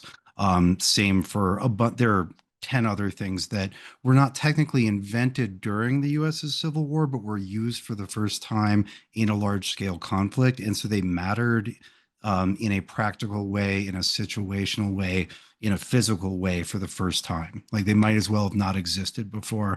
And so all these things that could happen but haven't really happened probably will. Yeah, it makes me think of how a lot of the technologies that existed before World War II existed already, but that Right. there was just this massive acceleration of all those technologies that was completed during World War II when Uranus was in Gemini, like, that truly becoming like airplanes truly becoming like hugely decisive in terms of winning that war, or atomic technology that was developing, but then all of a sudden was massively accelerated through government programs, secret government programs to research it, that eventually then produced not just the bombs, but also nuclear energy, so that we entered into the era of nuclear energy after that as well. Yeah, yeah, and World War II is another great example because there were tanks and planes at the beginning, but 5 years later, the tanks and planes that were being produced um, made the ones from again just a half decade earlier completely obsolete, right? And they Right. they mattered for the first time. They were decisive on, in that case, a global scale. Yeah. Wasn't just like, oh yeah, we've got some of these. These will probably be helpful, right? Oh, we can make tanks. We can make drones now, right? But check in 2033 about drones. Yeah. So in connection with this, let's talk about Uranus and Gemini. First, I want to show the chart of that ingress date, which is July 7th. Uranus goes into the sign of Gemini, and we can see it here at 0 degrees of Gemini, and we see Pluto is at 2 degrees of Aquarius. So already, as soon as like Uranus goes in, it's already within like 3 degrees of trining Pluto. And then we also see that Uranus has a sextile with Saturn at 1 degrees of Aries, 1 Aries, and Neptune at 2 Aries. So all of this is intertwined, but especially what we're focused on is that Uranus Pluto trine and how that's going to accelerate Pluto. But we also have to talk about Uranus and Gemini as a 7 year long transit between now and the early 2030s. And, what we mentioned earlier, partially, which is how that's always closely tied in with US history. So let me share that graphic one more time from Madeline DeCoates of honeycomb.co that she made for me about Uranus and Gemini periods. And here, just the lineup of that is it's always been startling to astrologers over the past century. As long as I've been in astrology, this has been like a widely known correlation because it's been such a stunning one in US history, which is Uranus was in Gemini 1774 through 1782, which very, very closely encompasses the Revolutionary War and the foundation of the United States. Then Uranus comes back around to the same sign every 84 years. And the next time it did that was 1858 through 1866, which very closely coincides with the Civil War. Then 84 years later, Uranus went into Gemini 1941 through 1949, which very interestingly encompasses when the US entered into World War II, which had already been happening for a year or two up to that point, at Oh, least, it depending on. started in 37 in some places. Right, yeah. Um, so, but it timed not World War II itself, but it timed the US's entry into the war, which is really fascinating, especially in current times, thinking about other conflicts that have already been happening for a few years up to this point and what that might look like, the US getting involved, like for example, what just happened this month. And then here, Uranus goes into Gemini July 7th, 2025, all the way until 2033 is what we're looking at in terms of this transit.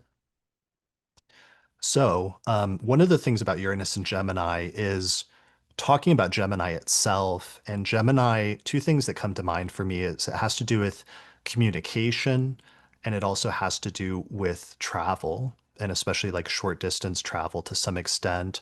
And one of the things that I noticed that just happened in the past week, as we're on the cusp of Uranus going into Gemini, is Elon Musk launched his robo taxi service in Austin, and now he's competing head to head with Google that has their own robo taxi service that they've already rolled out in several major US cities.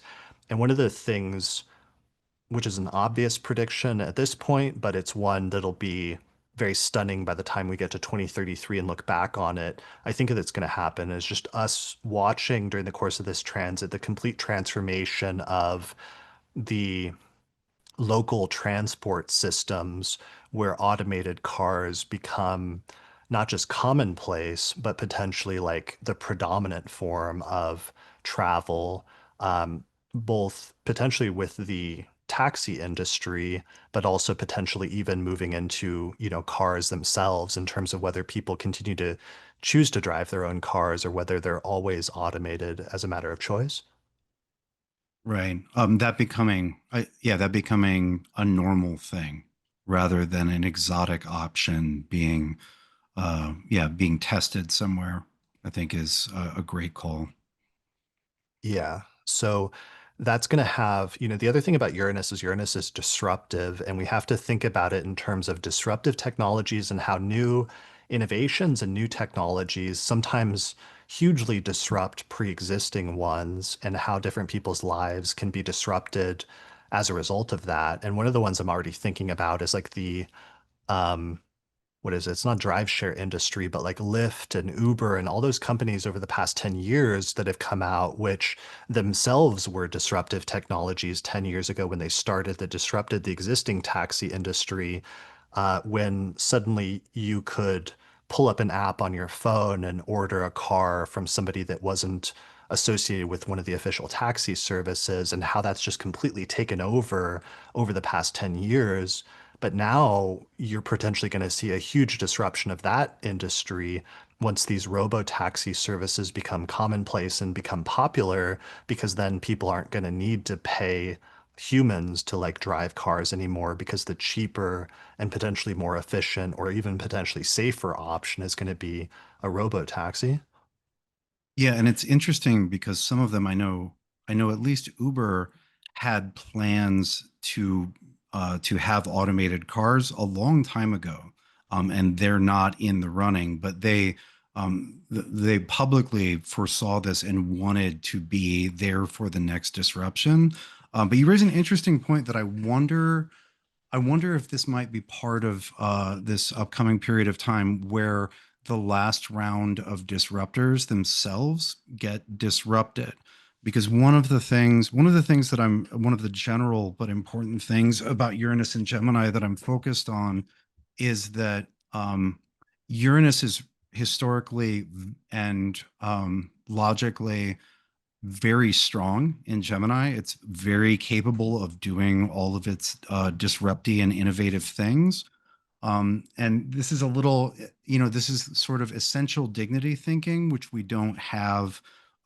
We don't have Uranus and Neptune and Pluto as part of the theme mundi, as part of traditional structures, but it is relatively easy to observe that they seem to have a natural alliance. They seem to work much better in signs of a certain quality.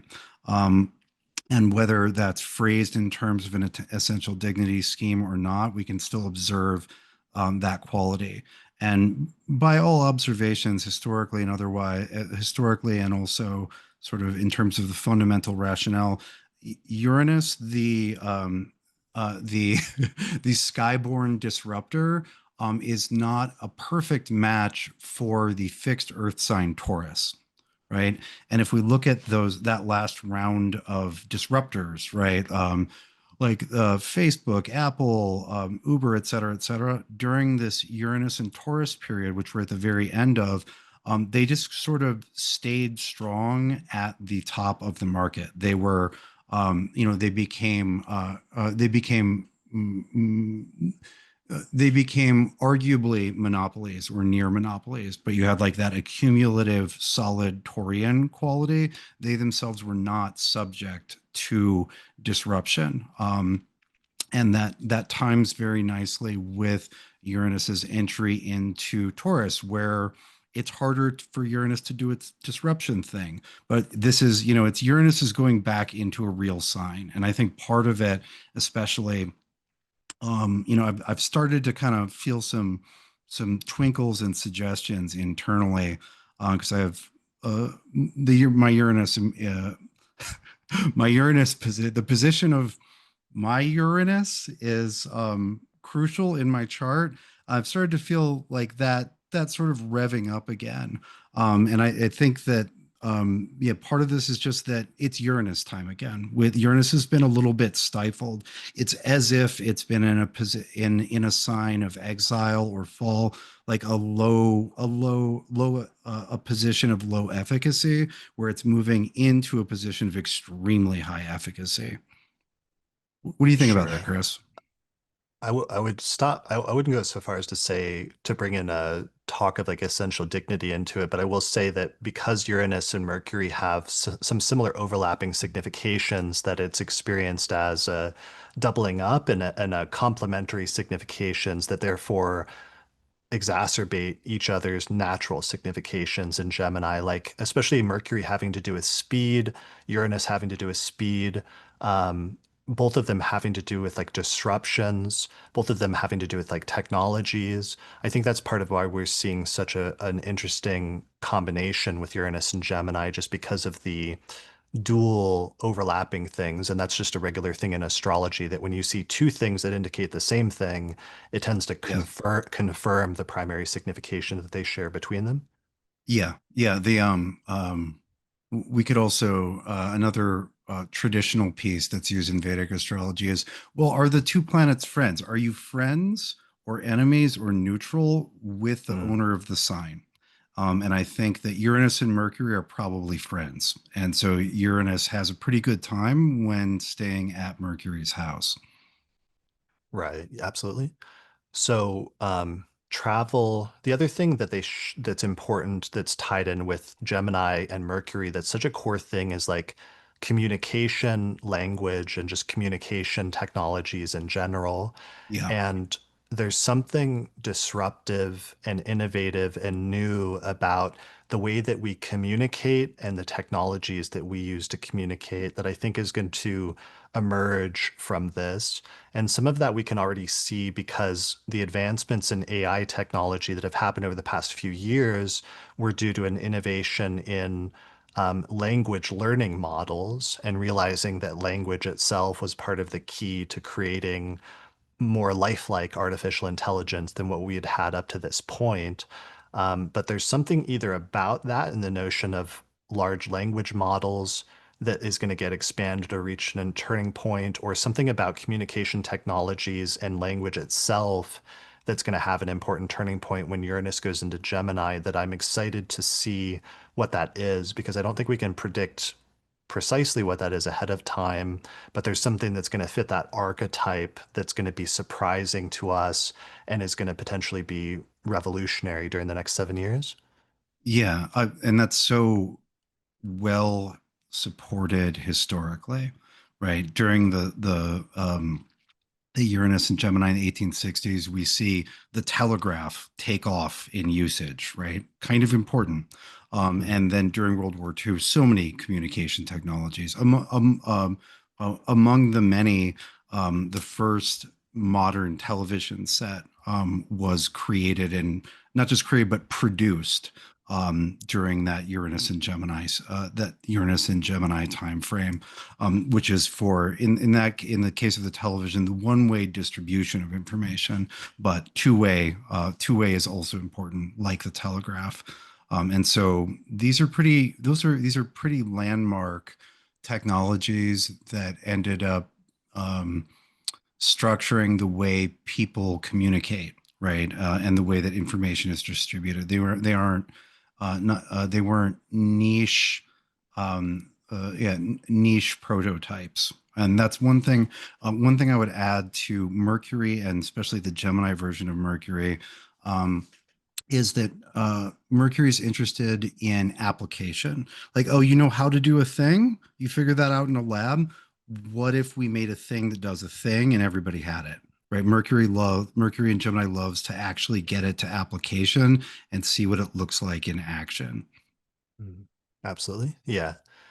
Yeah. So, disruptive technologies that take over and become commonplace really quickly is what I'm looking for in both communication technologies, and also in terms of travel. So I'm looking Mhm. forward to seeing what that is and how that will be accelerated with this Uranus-Pluto trine, especially.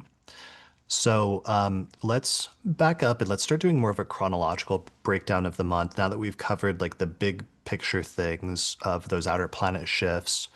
Because I want to talk about our very first set of things this month all happen on July 4th, where I noticed that there's like four very kind of important transits.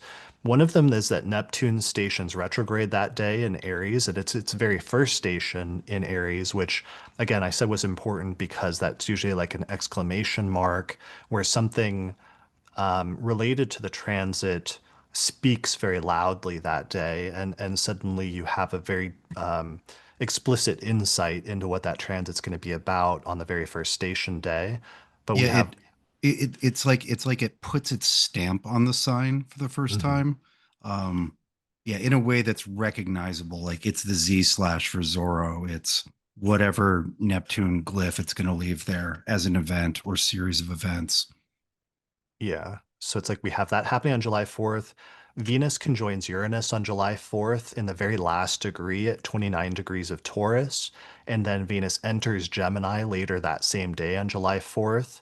And interestingly, Mercury reaches its greatest evening star elongation on July 4th as well, which means on this day, like on or around this day, Mercury is going to be at its most bright and visible in terms of being an evening star before eventually later in the month it slows down and turns retrograde and starts moving backwards, at which point it will go under the beams of the sun and disappear.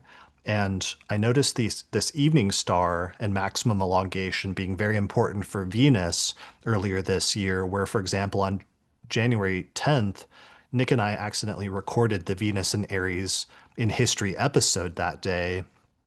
And I didn't realize that Venus was at its greatest elongation. And we did this like massive deep dive into what Venus retrograde in Aries was all about on the day of its greatest elongation. So I'll be paying attention to something with Mercury being particularly loud on July 4th as well. And it's worth noting that Mercury, as we begin the month, has just entered the shadow of its retrograde. And so Yeah, I believe it's on the very last day of June. It enters the shadow. So by the time July begins, we're already in the shadow of the retrograde to come, which starts at about 4 degrees of Leo. good point. Let me show Madeline also. Shout out to Madeline. Madeline's made us a lot of great graphics because I've been wanting to illustrate a lot of things, and she has been hard at work making these beautiful illustrations for us. And check out her website at honeycomb.co, where she has other great graphics and almanacs that you can buy connected to your natal chart. But this is the Mercury retrograde in Leo graphic that she made for us this month, where Austin, as you noted, Mercury has already moved into Leo on June 26th. It's actually opposing Pluto very soon here in the next day or two, which we should pay attention to because that could be important. But Mercury enters its shadow at 4 degrees of Leo on June 29th. It slows down mid-month and stations retrograde on July 17th at 15 degrees of Leo. And then for 3 weeks, it retrogrades back until it eventually stations direct at 4 degrees of Leo on August 11th. And I don't like that direct station because Mercury actually stations direct opposite to Pluto, whereas when it stations retrograde, it's actually closely sextiling Venus that same day, which I think is interesting that the Mercury retrograde somehow almost starts off smoother than it ends, which is sort of Yeah, counterintuitive. yeah. I think it's really important to not come into this Mercury retrograde thinking, well, things are going to be a little crazy, but things will really settle in and calm down by the time we get to the direct station. Because not only is the direct station a rougher situation for Mercury, it just happens to coincide with Mars's ingress into Libra and opposition with Saturn and Neptune and trine with Uranus and trine with Pluto. So like Mercury comes to rest just as shit pops off.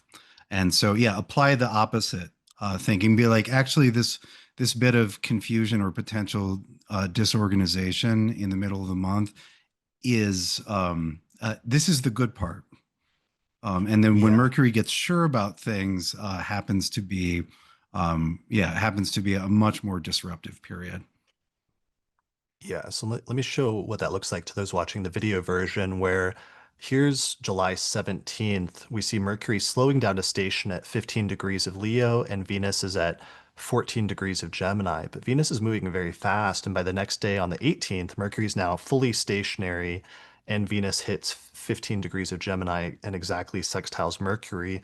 So I wanted to talk on that and sort of do a meditation on that of what does it mean to have a Mercury retrograde station where it's starting to move backwards and it has that backwards looking orientation where it's focused on the past and redoing things and all the classic Mercury retrograde scenarios, but that there's something sort of mildly pleasant about it with Venus being in Gemini, sextiling Mercury at the same time with reception. So it's like some of the scenarios I was thinking about was like having a pleasant trip down memory lane or like, some sort of relationship or circumstances from the past come back, but in a way that's pleasant and is like enjoyable or favorable in some way rather than being completely unwanted or like chaotic or negative or something like that. There's something about the first part of this retrograde and the backwards orientation of it that seems a little bit more pleasant to me than a normal retrograde. Yeah, absolutely. Yeah, it's that looking back, like that positive reminiscence, right? Like, oh, those were good times. Like that was really a special time. And so looking at that, I was like, so hold on. The last Sun Venus conjunction there was a Sun Venus conjunction about 13 months ago at 14 Gemini, right? The direct Cazimi, and that's almost exactly where Venus will be when it's the sextile with with the stationing retrograde Mercury.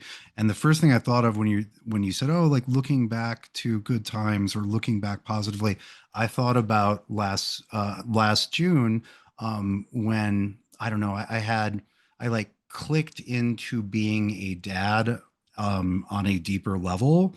I fell in love with being a dad, and that was what I first thought of. I was like, wasn't that yeah, it was when Venus was at 14 degrees of Gemini. So there might be some flashing back to literally early June of 2024, as like that's exactly where Venus was, and there was a Venus Sun conjunction there. But it doesn't have to be that. That was just the first thing I thought of, which just happens to have been a place where Venus and the Sun conjoined recently. But that can be, and I think it's important to differentiate the looking back at something positive with a sense of loss versus looking back at something positive with, how should we say, with a sense of appreciation and a sort of making space for that so that you can carry it with you. Because sometimes when we look back at something positive, we're like, yeah, that was great. And it's over now. It's never going to happen again. Versus like, making space within yourself so that you can keep that and carry that moment with you in a way that makes you stronger and more fulfilled rather than um, emptier than before because you're acutely aware of what is no longer the case. I mean, speaking of, that's actually something a great reminder. We're actually celebrating, you and I, our 10th anniversary of Oh doing these yeah. forecast episodes together almost to the day, like on this very episode where we did our first forecast together when you were here on a random trip to Denver, where you were giving a presentation at a tarot conference in late June of 2015. And Lisa actually just found the flyer for that conference the other day, and I wanted to show it to you. Here's the flyer for that conference. The conference was originally put on by Yeah. Joy Vernon, our friend Joy Vernon, who organized the local tarot group in Denver for years. And here it is with your name on the front, June 26th to 28th. And on the back, it actually has your lecture where you actually gave a talk on the 36 faces, the history, astrology, and magic of the decans. Yeah. Because there's a real intersection between the Decans and some of the cards in the Rider-Waite-Smith deck. Um, yeah, that's so cool that you found that, and that was just like gathering dust at the bottom of a drawer somewhere. Yeah, it was like in a drawer or something, and Lisa was cleaning out like a drawer or closet or something after, and it was just sitting there for years, for like 10 years. So yeah, And that's a nice memory. And then yeah, we've done hundreds of episodes together of this forecast over the past 10 years. And it's funny looking back on how that happened as just a fluke because you were just like that happened to be there that month. yeah, what is it? Serendipity, I believe they call it. Right. Yeah, I was thinking about 10 years. I was like, okay, what cycles are there any cycles that are 10 years, right? Because I remember Mm. when we had our sort of Venus synodic return of doing the podcast a couple years ago. Um, but I was thinking, I was like, okay, so nothing is exactly 10 years. It's 10 years is exactly half of Mercury's greater cycle. So it's half of a Mercury. And at 20 years is also the Jupiter Saturn, the Jupiter Saturn synodic cycle. So we've done exactly half of one of those as well. But I don't think anything is exactly 10 years unless I forgot how planets move, which happens. Yeah. I'm just looking at the chart right now, and the only thing, I remember that was the summer of a Venus retrograde in Leo, and there was that great Venus Jupiter conjunction in Leo that was happening at the time. And I remember that aspect because it was so visually striking that summer, because that conjunction came out as a evening star each night. You could see it shortly after sunset, and that was also the conjunction I always associated with the Supreme Court decision that legalized same-sex marriage in the US Hmm. that summer. But it was also the summer that we started doing those forecasts together. Yeah, and I remember while I was there, you were also racing to launch your Patreon at your chosen election. Yeah, I was getting really serious about doing the podcast, and my friend Kent Bai told me about Patreon, and it was like still a very new website, but I Yeah. realized immediately how that could help me to expand the educational thing. I was already doing the podcast and make that because it was still just a side thing at that point, and it was still supposed to just be a side thing, but that allowed it to be something where I could do these big episodes and put the content out for free instead of behind a paywall, yet still have the community support that work, and it ended up working out well. Yeah, good election. Yeah, good election. So yeah, happy anniversary, buddy. Thanks for doing this Happy for anniversary. We should clink drinks. yeah, But we can't really do that and finish the podcast effectively. So, no, but sometime soon. All right, so that's a good example of what we're talking about, what we're looking at this month. With Mercury already in Leo, it means that Mercury retrograde and that process of like looking back favorably on things from the past has already begun.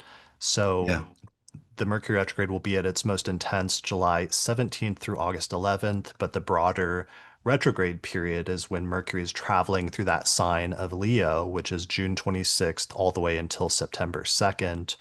Um, and it's a lot of Mercury in Leo. It is. It's a lot of Mercury in Leo. And like I said, the station for some reason looks more favorable. The retrograde station looks more favorable than the direct station because here is the. So we see Mercury slow down in station retrograde in mid Leo. Venus comes up and sextiles it, but then it retrogrades. We have the Cazimi at the very end of July in Leo. And then Mercury slows down and it stations direct at 4 degrees of Leo around August 10th and 11th. But 4 degrees Leo is like 2 degrees off of an opposition from Pluto at 2 degrees of Aquarius. And at the same time, in early August, we have one of our most difficult aspects of the year, which is this Mars Saturn opposition that's going exact around the 8th and 9th.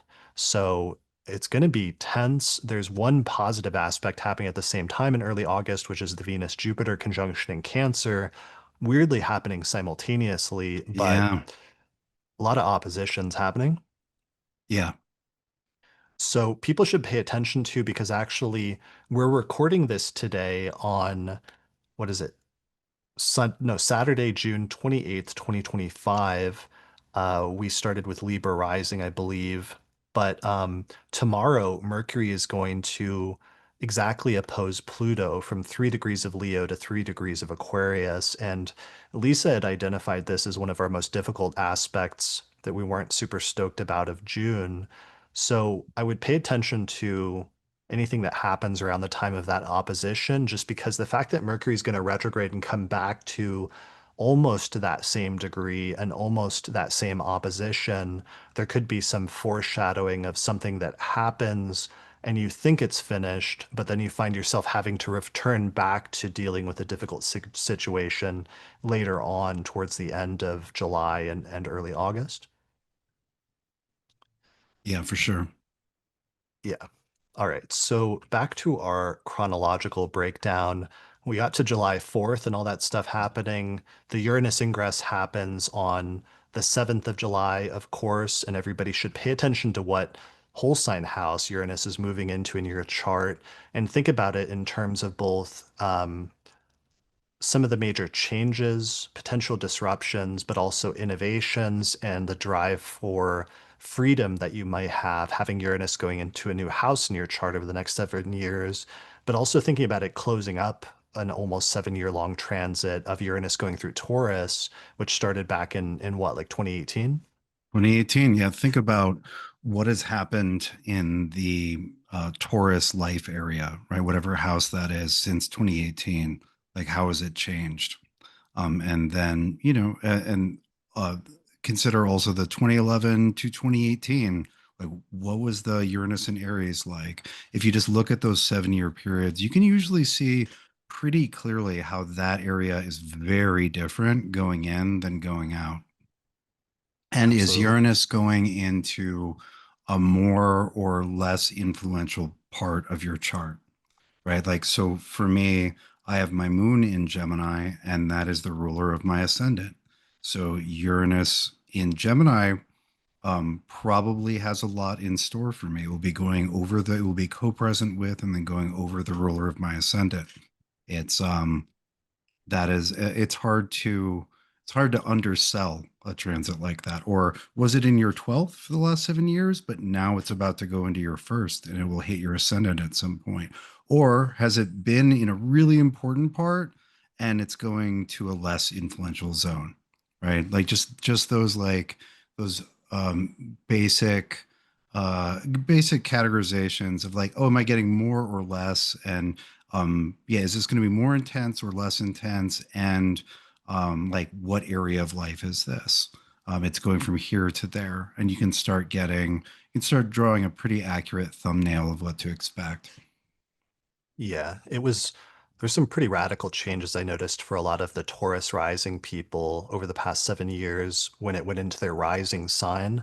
So if Uranus is moving into your rising sign or one of the four angular houses in your chart, especially the four angular whole sign houses, I think it's going to be even more prominent for you this ingress. But then, there's other generational things too. Like a lot of the millennials like me, this will be the beginning of the Uranus opposition, who those of us who are born with like Uranus in Sagittarius, Uranus going to Gemini is the beginning of that transit. So Yeah, it'll there's be the end of that for me, thank God. nice. I'm very interesting, learned a lot. We can I could talk at length about it, but I'm quite done with it. I'm very happy to be on the way out of that period. Yeah. I mean, honestly, so much of that, and I think encapsulate that, there's been so much of you and I doing these monthly forecasts, which really accelerated certainly we started in 2015, but certainly it got much more serious when Uranus went into Taurus to some extent. Oh, yeah. I mean, one of the like easy observations for me is Taurus is my 11th house. If you produce something publicly, the 11th house will tell you a lot about your audience. And it was literally beginning in 2018 that the audience count started like doubling and then doubling and then doubling. It went from like a successful small project to something much larger, literally beginning with the ingress in 2018. And by the time we were a year or two in, it was at a different scale. And so it was just a lot more 11, a very quick and jarring expansion of my 11th. Right. I forgot because the peak in astrology, like the sudden explosion in the popularity of astrology started happening 2017, 2018 as well. And then that was a precursor also. And then the COVID pandemic happened and doing the forecasts got more serious after that when we were dealing with like major world events that were life-changing for millions of people. Yeah. Um, yeah. So, Well, and Uranus opposed all of your Scorpio stuff. right. But like that, Yeah. and that you're, I mean, yeah, like, and maybe you'll get to Uranus conjoining all of those planets, but that's 40 something years away as far as your prime, right? Your vigorous middle of life here. Like those are probably the most intense Uranus transits you're ever going to get. Like Uranus opposing Pluto, Sun, Saturn, Mercury, midheaven. That's so much Uranus. Yeah, for sure. Well, it's been a fun ride so far. Yeah, so everyone should think about what house Uranus is going into your chart and especially pay attention to any themes that start coming up around this time because little themes that might not seem super important at first could end up becoming much bigger themes later on. Because especially if you have planets like later in the sign, sometimes you get an early preview of what Hmm. the transit's going to be about once it moves into the same house as the other planets. All right, so that's starting July 7th. Then we get to our first lunation of the month, which is a full moon in Capricorn on July 10th. And let's take a look at what that actually looks like in the chart. All right, so here is July 10th. It is a full moon in the sign of Capricorn, around 18 degrees of that sign. It's ruled by Saturn, which interestingly is stationing direct around that, or sorry, stationing retrograde just 2 days later. So what's interesting about this lunation is we get a full moon in Capricorn ruled by Saturn while Saturn is slowing down and making a super loud statement about what it's all about transiting through Aries. Yeah, and I think that this makes the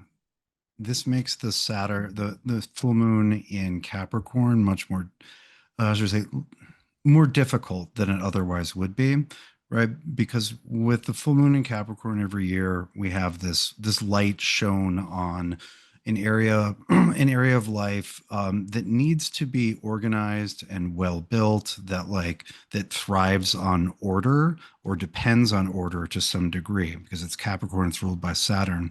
But the ordering planet Saturn is in a very difficult situation, being in its fall, being conjoined Neptune, which is very confusing to say the least. And as you just pointed out, also about to station retrograde. And so that kind of reordering things or making sure that things are on track, that is very often the theme of the full moon in Capricorn, is significantly impeded by Saturn's position and condition and attitude right now. Yeah, that Saturn Neptune conjunction is so close, and things are hitting peak intensity in terms of the nebulousness of Saturn and Neptune, while we have the moon hitting a peak of an intensity in terms of its brightness right here in the middle of the month. And I think while Capricorn's being emphasized by the full moon, I think everyone should be paying attention to what house, especially what whole sign house Aries coincides with in your chart, and focusing on what is the area in which you're having both greater clarity, sometimes with Saturn stationing there in Aries, but also greater tendencies towards illusions and deceptions. And what is the tension between what's real and what's not real that you're starting to see emerge in your life at this time in this new sector of your chart that's being activated by the Saturn Neptune conjunction? Yeah. Well, Chris, that Neptune Saturn almost conjunction is right on my Mercury. Mm, And so I've really what I've felt since Saturn's ingress. I got a little bit of this during the Neptune ingress, but it really locked in after Saturn moved in at the end of May, is I've been desperate for clarity because every time as I think around, as I look around and try to use my Mercury to know what to think or say to myself or others about the world, I'm overwhelmed by the thick, heavy chaos. And so the need for clarity is triply underscored. But what I've found is that it takes much more effort and like specifically, positioning, conditioning, working with my mind to get to that sought after clarity because it's trying to push through the Neptune Saturn conjunction. mhm. That makes sense. Yeah, that's all over your Mercury. I mean, you're also working on this book where you're revising these delineations of these very poetic metaphors and interpretations of the decans so that you're kind of like writing sort of poetry in some sense and interpretations and trying to draw symbolism and imagery and make it come alive. And I think it's funny that you're doing that right now. Yeah, well, and it's very Neptune Saturn because half of it is, as you said, like the metaphorical, but then there's also lots of work with source texts, and adding Right. these sources and then making sure that there's a concrete delineation as well as the like containing poetic and imagistic structure. And so, yes, both the Neptune. That's a great point. The labor for my Mercury right now is equal parts Neptune and Saturn. Um, Yeah. but yeah, but yeah, that's anyway, so that's my version of it. But like that, that area where like order is called for but difficult to find, but it's difficult to find order sufficient to what is called for, what would be nice in that area. This full moon is asking, how are you doing with that? How are you going to find that clarity and order, even in these set of circumstances, or what's the best you can do given the circumstances? Because the Saturn Neptune is giving a lot more. fast moving chaos than like glacial ice sculpture, which holds its form, which is a much more traditional Saturnian output. Yeah, absolutely. I found myself with Saturn and Neptune going into my third house, much more interested in articulating my philosophy of astrology, and especially going back to finish some work that I put off years ago about reviving some of the ancient Hellenistic orientations towards like Stoicism and especially their views of fate and how astrology is a system that studies and articulates fate, but defining like what fate is and how astrology studies it and what that means for us, and giving a spiritual and philosophical grounding underlying the techniques of astrology is part of what I find myself being drawn to. Yeah, that's perfect, right? Just the third house, like day-to-day seriousness, like the mind being drawn on an even more regular schedule to the serious, the historical, you know, the what is inflexible in the life story of human beings. Yeah. What is fixed? What is a structure that's underlying reality that you can't see, that you can only see the effects of when it's tying together events in our life that seem unconnected, but in fact is a hidden structure that connects everything in our world and gives it meaning and purpose? Yeah, yeah, perfect. Yeah. So that full moon is happening. Saturn stations retrograde around the 12th and 13th. One thing that's really positive and interesting I'm looking forward to this month is Jupiter is going to make its heliacal rising as a morning star on July 15th.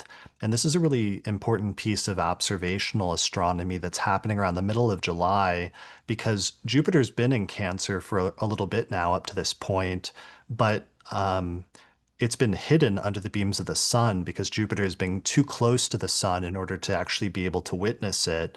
But what happens in July is that Jupiter suddenly will become visible in the mornings. If you get up early enough and if you go out before sunrise, you'll see Jupiter as this brilliant white star that will rise just before the sun, a little bit before it becomes light out. And in that way, Jupiter is going to be sort of stepping forth back into view and making itself known in Cancer, and by extension, making some of what it's doing in Cancer in each of our charts, as well as in world events, probably more visible and more pronounced at this time. Yeah, and I know you and I have both been waiting for this because first, upon Jupiter's first entry into Cancer, coming up on a month ago, it immediately had to do a square with Saturn and Neptune, right? Like, Right. well, once we get through the square with Saturn and Neptune, then we'll get that Jupiter in Cancer. It's like, well, no, now Jupiter in Cancer is super combust, and you can't see it, and it has to, it's getting burnt and domed by the sun, and so it's almost as if we have to wait until the middle of July. We'll see a little bit of it earlier in July, but to bear witness to its full benefic power, it's got to rise independently of the sun. It's got to illuminate the earth with its own light, right? Like unmixed with that of the sun. And so if you've been looking at the house that Jupiter just entered and being like, well, I'm not seeing any improvements. I'm not seeing this exalted benefic that just entered here yet. You probably shouldn't. Like you will start to see it just as we start to see Jupiter. And I'm very much looking forward to because we could use a little exalted peace bringing benefic in the skies. It may not be Y- enough, but I'll take whatever we can get. Yeah, it really, a lot of the predictions about Jupiter and Cancer being good, I think we were definitely offsetting them, knowing that Jupiter would run into that square with Saturn as soon as it ingressed. But it was actually striking seeing how much Jupiter was getting hammered as soon as it went into Cancer, so that its attempts to do benefic things were significantly restricted or much more hampered than they might have been otherwise. Although it was fascinating, and I'm still surprised how the the ceasefire happened like right on the Kazemi on June 23rd and 24th, and that there was just this like very sudden cessation of violence, which seemed like it had been just getting crazily out of control for over a week up to that point and Hmm. escalating further and further and further. And then all of a sudden things just like ground to a halt on that Sun Jupiter conjunction was kind of incredible. Yeah, yeah, absolutely. Yeah, a friend of mine had texted me the day before Jupiter ingressed into Cancer and was like, "Oh, I bet you're so excited for tomorrow." And I just didn't have the heart to text him back, be like, "It's going to be like a month." Right. I'm Yeah. excited. I'm excited. I'm excited about where that's going, but I didn't have the heart to tell him, be like, it's actually gonna not, it's gonna be kind of shit for a while, the rest of the month. But Yeah. we're almost there. And again, Jupiter in Cancer doesn't fix everything, but it tries to fix a lot, and some of that help actually makes a difference.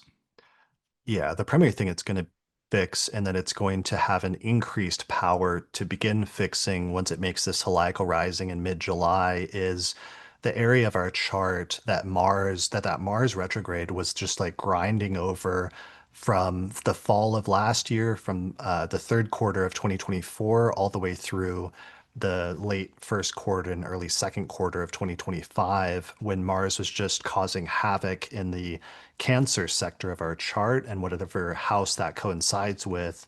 I do think we'll start seeing improvements. In some instances, we already have. We've already started to see improvements in that sector of our lives, but I think that's going to become much more pronounced when Jupiter becomes visible in that sign.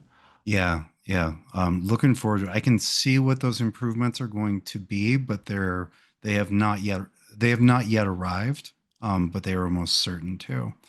Yeah, it's and what's nice is Jupiter's going to spend as much time or more in that sector of the chart than Mars did.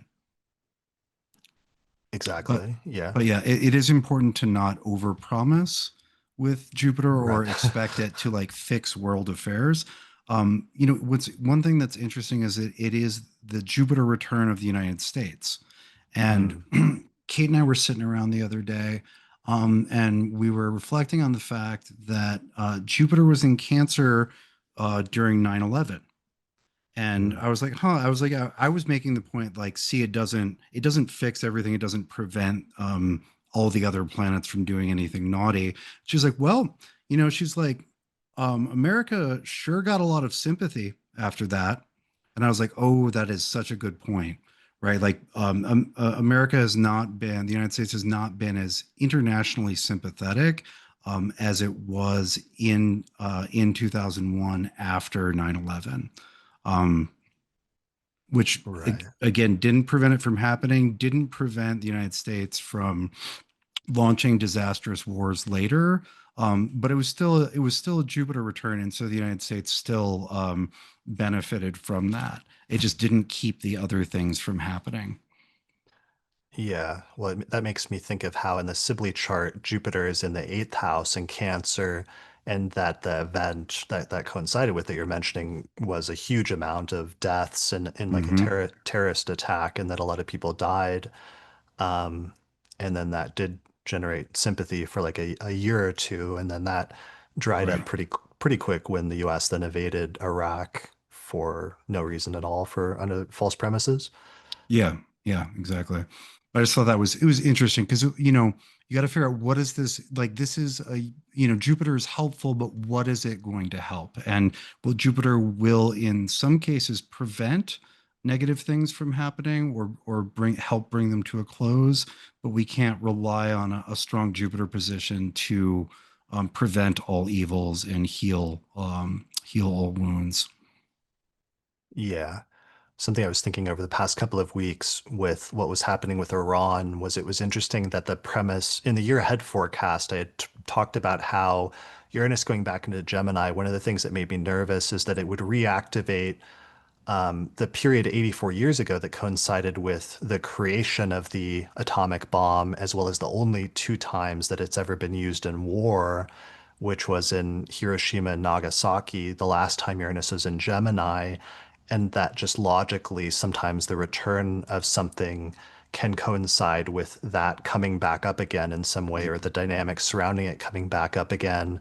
And it was I was interested then that the premise of this war supposedly was Israel and the US striking primarily the nuclear sites in order, at least Trump was claiming, for Iran to not develop a nuclear bomb. And that was like their justification. Although, a lot of it sounded a lot also like the 2003 time period when the US got invaded Iraq, and the premise was weapons of mass destruction, but then in the end, none were actually found.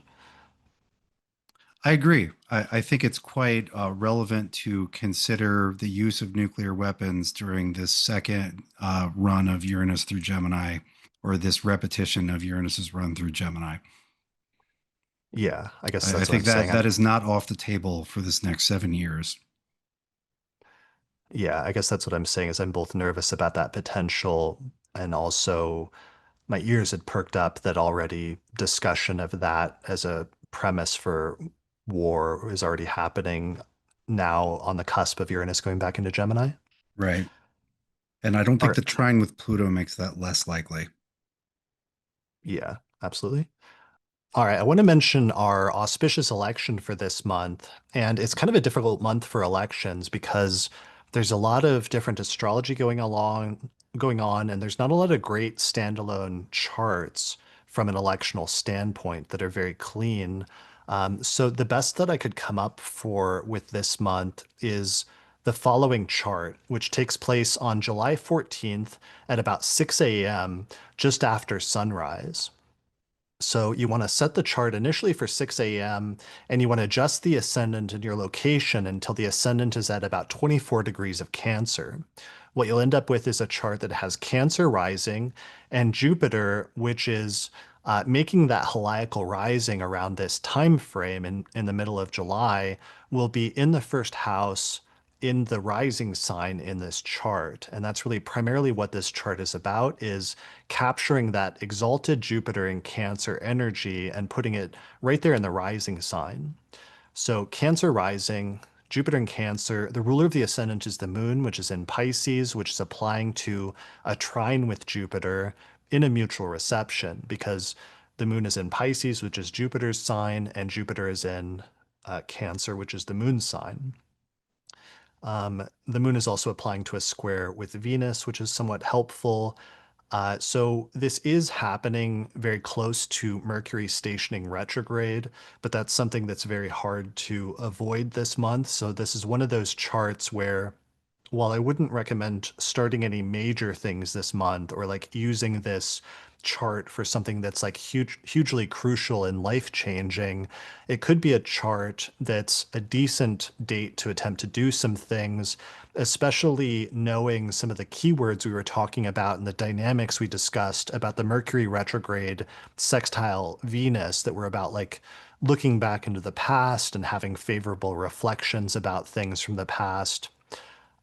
Could still be okay to do around this time frame, around the middle of July, just knowing that there could also be some Mercury retrograde related things like delays or technological snafus or other sort of standard stuff like that. So um, the area that it could be very tricky for is Mars in the third house of communication and short distance travel, as well as neighbors and siblings. So it would not be a good chart for those topics, but otherwise it's a relatively decent chart that has some protective function with Jupiter in the first house in a day chart in the sign of its exaltation. And this is one of my first attempts to sort of take advantage of that planet now that it's making that heliacal rising. That's kind of the move, right? Is with when Jupiter is good, put Jupiter in the first. And there is the complication that we're facing for a lot, but not all of the time, that Jupiter's in Cancer, where Saturn's in Aries. And so and so when we do a cardinal rising, we're placing both of them angular. And so like the trick, just as you've done, is to emphasize Jupiter and try to minimize Saturn, whether it's by making it a day chart, trying to make sure that the degree of the midheaven isn't exactly on Saturn, giving it more room than it otherwise would. Um, but yeah, that's the compromises must be made. Yeah, absolutely.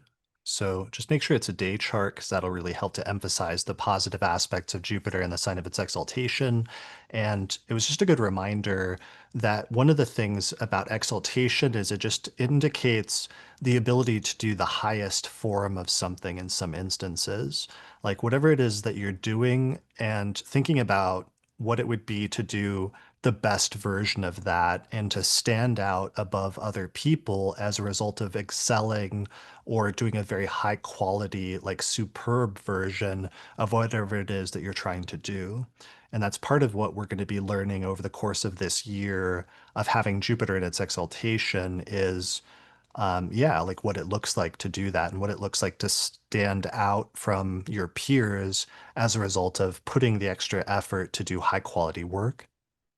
Yeah, and that kind of vertical metaphor thinking is really helpful for kind of sounding out the various meanings of the planet's exaltation, especially with Jupiter, right? To stand out, right? Because you would stand out if you were 10 feet taller than everyone. You would be noticeable. And then as far as mitigating negative things, what do? We don't take the bait, we rise above it, right? Mm. When a situation is really hard and there's no reasonable person could be asked to deal with this, nonetheless we rise to the occasion, right? We rise to the level of what's being demanded of us. And so this kind of rising vertical metaphor is really helpful for thinking about Jupiter and Cancer. I like that. That's good. That's like a when they go low, we go high type Yeah, synergy. exactly, taking the high road. Right. Nice. I like that, which is especially relevant with Saturn squaring by sign still and overcoming, as there's still something that's like attempting to pull Jupiter down and having some negative impact on it, but the ability to rise up to overcome that nonetheless. Right, to hold your head high despite the fact that there are seagulls trying to shit on it. Right. Yeah, you're a master of the poetic metaphors. I love it. So that is the best chart we could find this month. Lisa Scheim and I just recorded our Electional Astrology podcast for July, where we have 10 other charts that we shared for different parts of the month that are not as good as that chart, but try to squeeze in among difficult transits when you can still get some the best out of what's available. So we're going to release that I think tomorrow as part of the Electional Astrology podcast episode for July. Only available to patrons of the Astrology podcast through our page on Patreon. So you can sign up there to get access to that or for more information.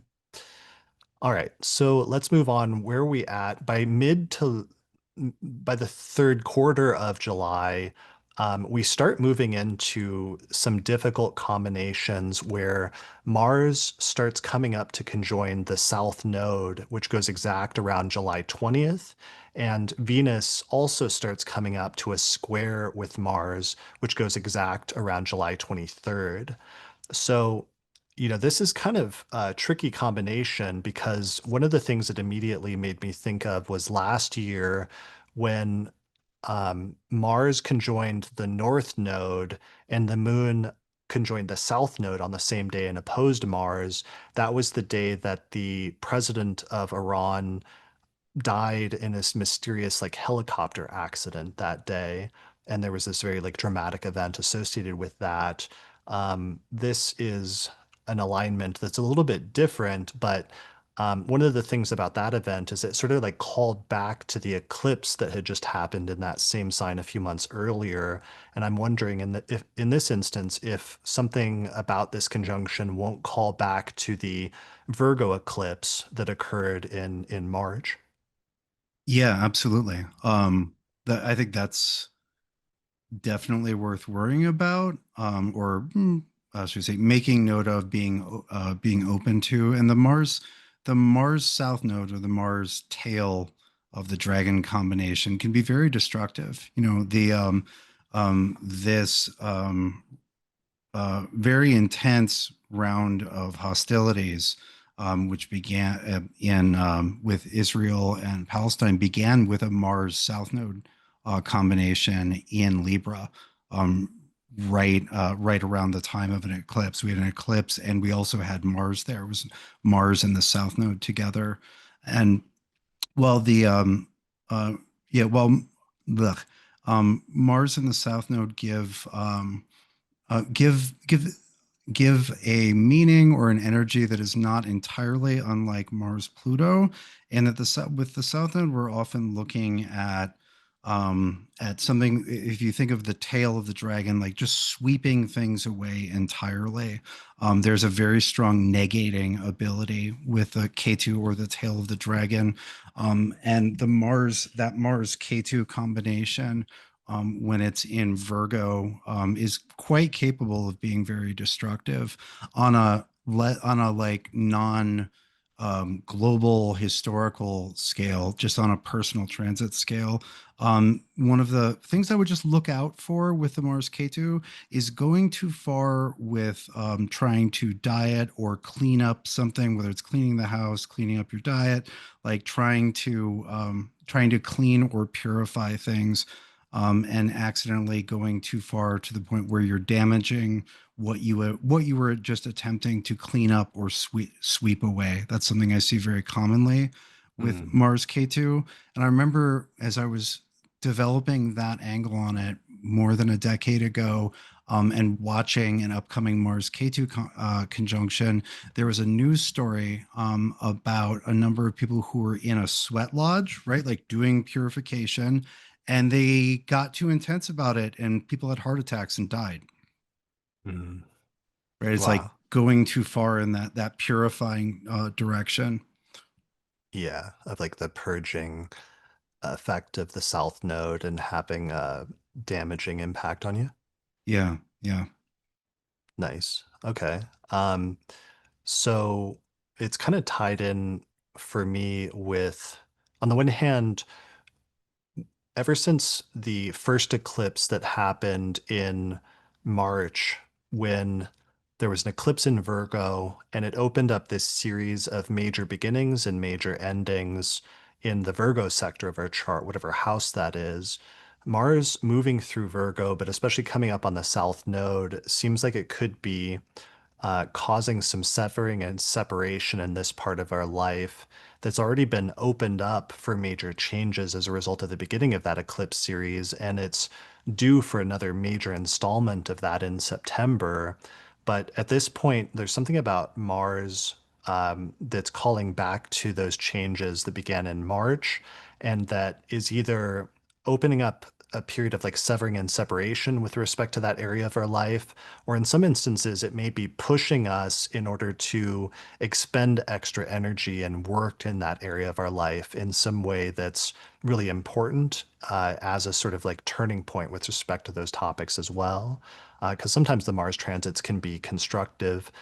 But one thing I'd like, if we can try to delineate it, is the Venus square being tied in with this at the same time. yeah. And because that seems really crucial. And when it comes to like Venus square Mars, I think of a few different things, but one of the ones that came up last summer was the battle of the sexes. And when gender does come up in astrology, sometimes it comes up very strongly with Mars and Venus. And I remember during Kamala Harris's the DNC and during her acceptance speech, I think like the Venus Mars square went exact at that time. And it was like this notable example of like a woman candidate like accepting the nomination for the presidency at that time, and it being notable that she was a woman after centuries of like men being the only ones in that role. So there could be something about gender dynamics that are coming up and reaching a critical turning point during this square, as well as sometimes dynamics having to do with sex and sexuality. And sometimes like negative things associated with that could be something coming up as well under this square in a way that causes tensions or strife or discord in some way.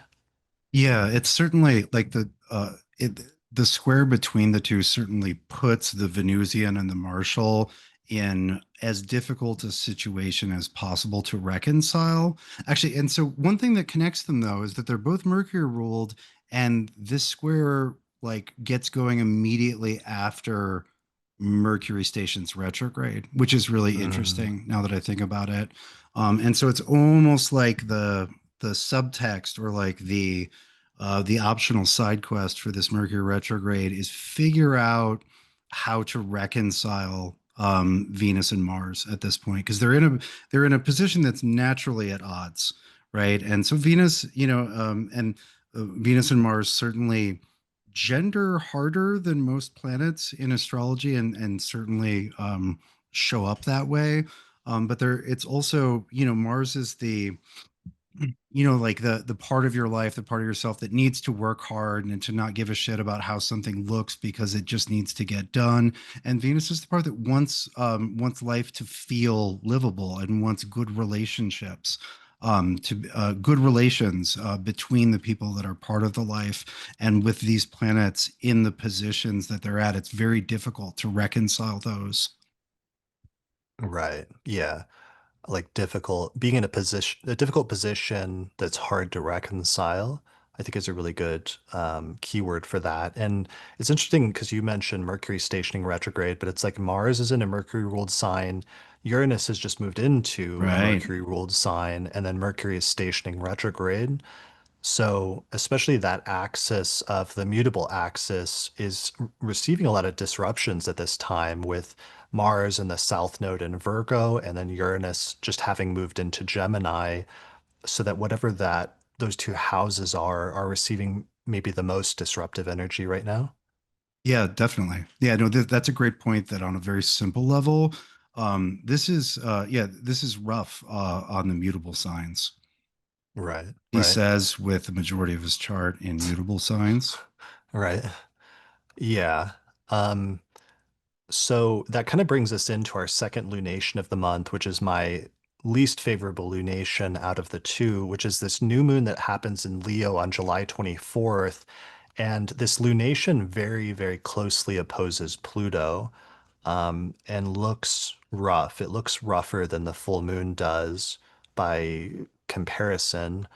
So let me animate the chart to show those watching the video version what I mean when I say a new moon in Leo opposite Pluto, I mean a new moon at 2 degrees of Leo opposite to Pluto at 2 degrees of Aquarius. So very, very closely opposite to that planet, which is going to bring up many of the Pluto related difficult keywords, which are like power struggles, manipulation, control, coercive acts, but also we've seen a lot with Pluto over the past 2 years about um, what is it like secret, like behind the scenes, covert actions and things like that has been a Hmm. major one as well.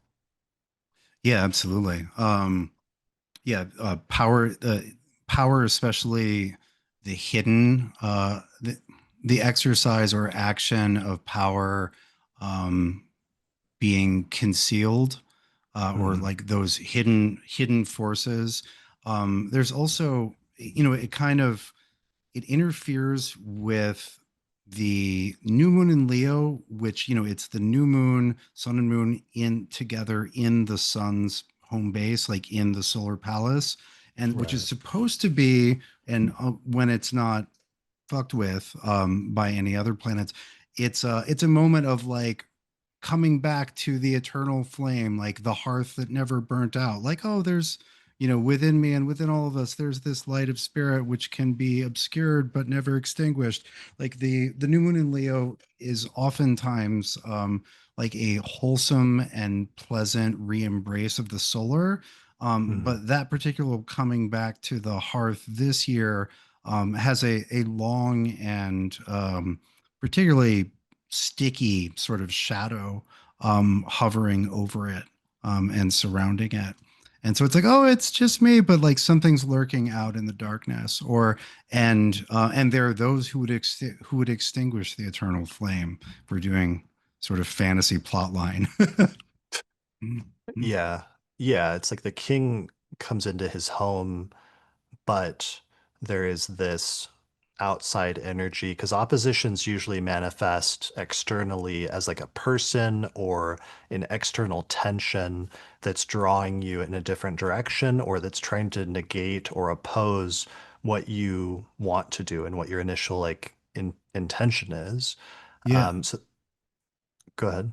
Oh, I was just gonna say, and often, even if the problem is wholly internal, it feels like it's somebody else, you're like, oh, actually, it's just been me the whole time, like shitting on myself, right? But it's like, it's like the opposition will present itself to you as like it's other people that have been doing this, and very often it is others. But even when it isn't, it still feels that way. I was just reinforcing that point you were making. Yeah, absolutely. So, this new moon at 2 Leo does have harmonious configurations with the Saturn Neptune conjunction at 1 and 2 Aries and a sextile with Uranus in early Gemini. So there may be like an outlet for some of that energy to manifest in creative ways or in innovative ways, but the basic tension is still there. Then that has to be you have to create the tension first, that then gets like expressed through some of those other planets, but hopefully in a positive or constructive fashion. Yeah, and it's an interesting oh, what's the word? I was going to say an echo, but it's an echo that comes before a pre-echo. It resonates. It resonates with some of the things that happen in August, in the sense that it's a planet that's aspecting Uranus and Neptune and Saturn and Pluto more or less all at the same time, and that's part of what we're going to need to get used to, especially in August. But then we get a break, and then from 2026 for the next 7 years is what happens when a planet hits Uranus and Neptune and Saturn and Pluto, which at least for the next couple years will be the case. Because we're going to get aspects from kind of all of them at once, which Mm. is a function of them all being in a harmonious aspect with each other. So it's kind of a first taste of that power and tension and yeah, like that particularly charged scenario, but it will not be the last. Yeah, what a crazy generational sort of like aspect pattern to be built into all the birth charts right now with Saturn, Neptune conjunction in early Aries, sextile Uranus in early Gemini, and Pluto in early Aquarius, and all the just like babies being born right now with such a notable world-changing alignment of outer planets in these signs, having recently moved into these signs, but then to have, new generations be ushered into the world at this time as well. Yeah, and maybe we won't see the full impact of those natal configurations until they're, in their 60s or 70s, right? Like what's Yeah, being, like just to call back to what we were saying during the first part of the podcast, like it takes a whole life for that seed to bear fruit, and right. strange fruit it might be. Yeah, absolutely. Um, all right, so that's the new moon. It's kind of tough. It's also a little bit of a prelude to the Mercury station direct opposite Pluto and some of the other stuff early in August. But the main thing that happens once we get towards the end of the month is we get the Mercury cazimi, which happens around July 31st, which is when Mercury is halfway through its retrograde cycle and it conjoins the sun. And usually there's like a problem that's set up at the beginning of the retrograde in the middle of July that starts to head towards resolution at this point during the halfway point in the cycle. And things are not going to be fully fixed at this point, especially because they're heading towards that opposition with Pluto again at the end. But there's usually at least a turning point where something that was set up that was problematic starts to get fixed at this point. And yeah, I would also say that the day of the Kazemi is also very often a day of unusual clarity, especially if you make some time for it. Yeah, definitely. So the other thing that happens at the very end of the month is that Venus moves into Cancer on the 30th and 31st, where it starts heading towards this auspicious conjunction with Jupiter that will happen in August. But Venus has to get through this square with Saturn and Neptune first, which is what it immediately experiences as soon as it goes into Cancer. So it's kind of like dumping cold water on Venus as soon as she moves into what otherwise should be a more favorable approaching aspect between Venus and Jupiter. Yeah, or with Venus and cool water sign Cancer dumping Saturn and Aries hot mess on on Venus. Right.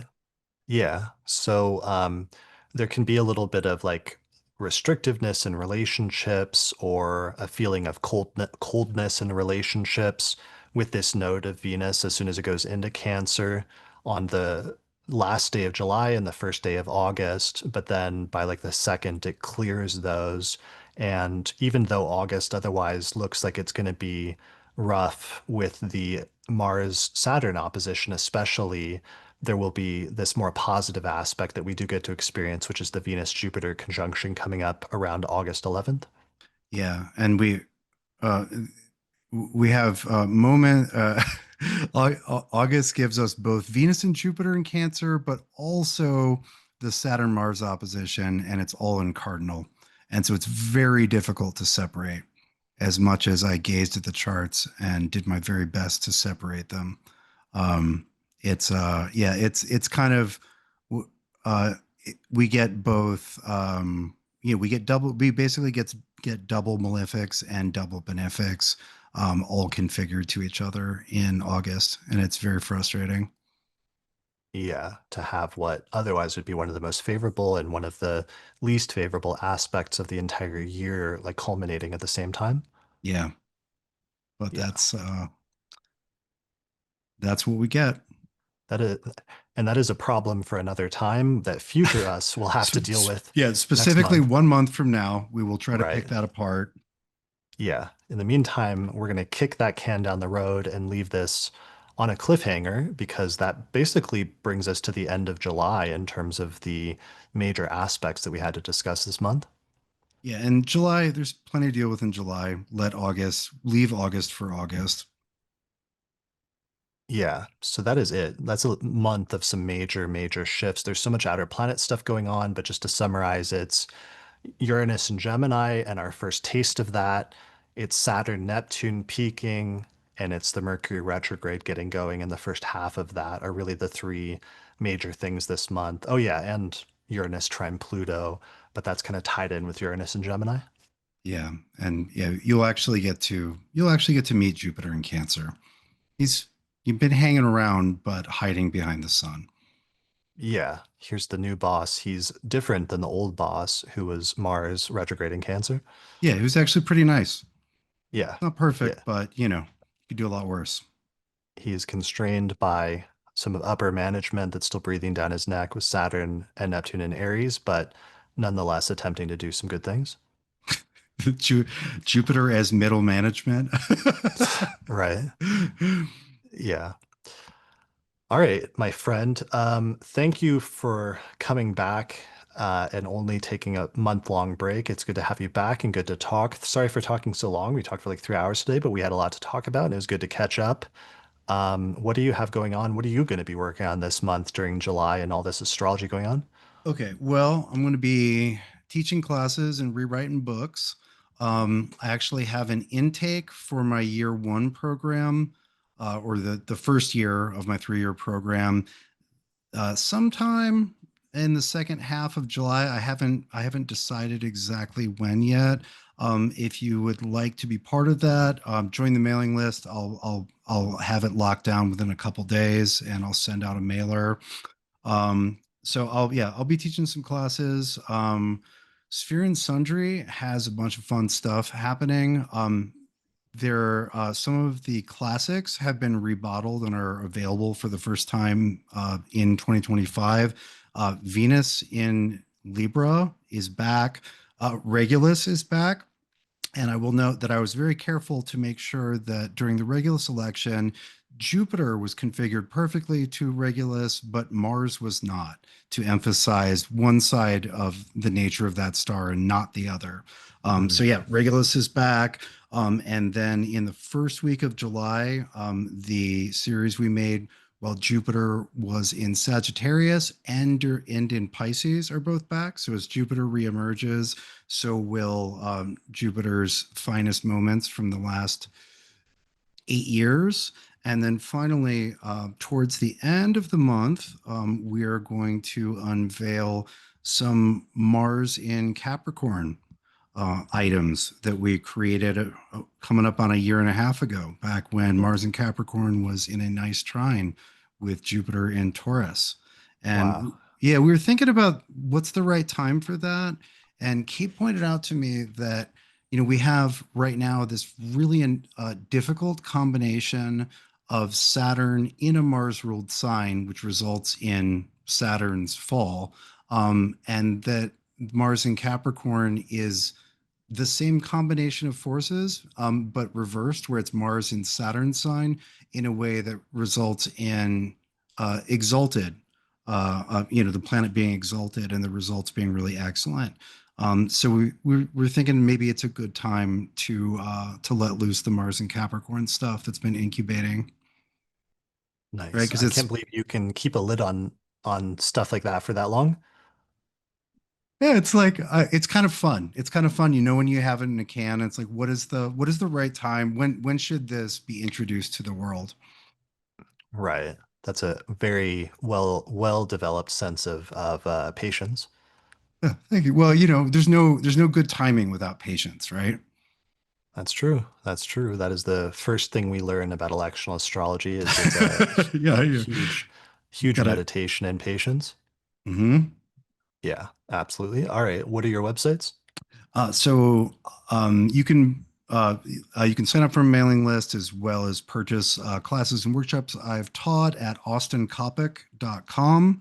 It's my name.com. And then all of the astromagical wares are available at sphere and sundry.com. Awesome. Cool. I'll put links to that, to your website in the description. Thank you kindly. Um, Yeah. As for myself, like I said earlier, I'm doing that Hellenistic course sale, which is 15% off for only the next 2 weeks, ending on July 14th. If you just use the promo code Jupiter, you'll get that 15% discount on my course. And my Hellenistic astrology course is the main course I teach, where I teach people how to read birth charts and how to do predictive astrology. And I've been pouring so much of what I know and so much of what I've learned over the past 2 decades into that course continuously, because I keep updating it and expanding it and adding new lectures and making it better and better basically every month. So I'm excited to start a new group of students with that this summer, because last summer we started a large group and it ended up working out really well doing all the workshops we've done over the past year. So I'm going to start a new group now and then also do a series of one major webinar for students each month to continue to expand some of the teachings that I already have in the course. So if you'd like to sign up for that, just go to theastrologyschool.com and use that promo code Jupiter sometime in the next 2 weeks to get that discount. Other than that, I'm going to keep doing the podcast. I'm working on the episode on fate and like stoicism and developing a more of an intricate philosophy for astrology and reviving some of those ancient philosophies surrounding fate. Working on a Babylonian goal years episode with my friend Patrick, since we've been researching that together for the past year and a half. Working on the fifth house episode, which is getting there and is in good shape. And yeah, lots of other stuff, good stuff coming up on the podcast over the next month. So it should be fun. Yeah, that's awesome. Yeah. All right, buddy. Well, happy anniversary once again, and thanks for doing the Yeah, forecast with me for 10 years. That was what I meant to mention. I'm about to hit episode 500 soon. I'm thinking about doing an episode on like what I learned over the past several years of doing the podcast, especially on the forecast episodes of different things I learned in doing mundane astrology and doing some sort of retrospective. But yeah, thanks for doing these episodes for me, and it's been fun learning and growing with you as astrologers and as friends over the past 10 years. absolutely. Yeah, we both learned so much and kind of had to learn so much as history picked up the pace in the middle of our little podcasting sessions. Right. Yeah, I realized this month we have to have a new hashtag, because like hashtag astrologer good is no longer sufficient. And we really do have to have like, I think it's hashtag live in interesting times or hashtag may you live in interesting times when terrible world events are happening, but the astrology is lining up very well so that you're at least abstractly like impressed with how well the astrology is aligning despite living in huge world events that will be in history books for many years. Yeah, I think hashtag interesting times is the best candidate. Definitely. All right, cool. All right, well, thanks for joining me today. Thanks everyone for watching or listening to this episode of the Astrology Podcast, and we'll see you again next time. If you're a fan of the podcast and you'd like to find a way to help support my research, then consider becoming a patron through my page on patreon.com. In exchange, you'll get access to subscriber benefits such as early access to new episodes, the ability to attend live recordings, the monthly Electional Astrology podcast, an exclusive podcast series called the Secret Astrology Podcast that's only available to patrons, or you can even get your name listed in the credits. For more information, go to patreon.com/astrologypodcast.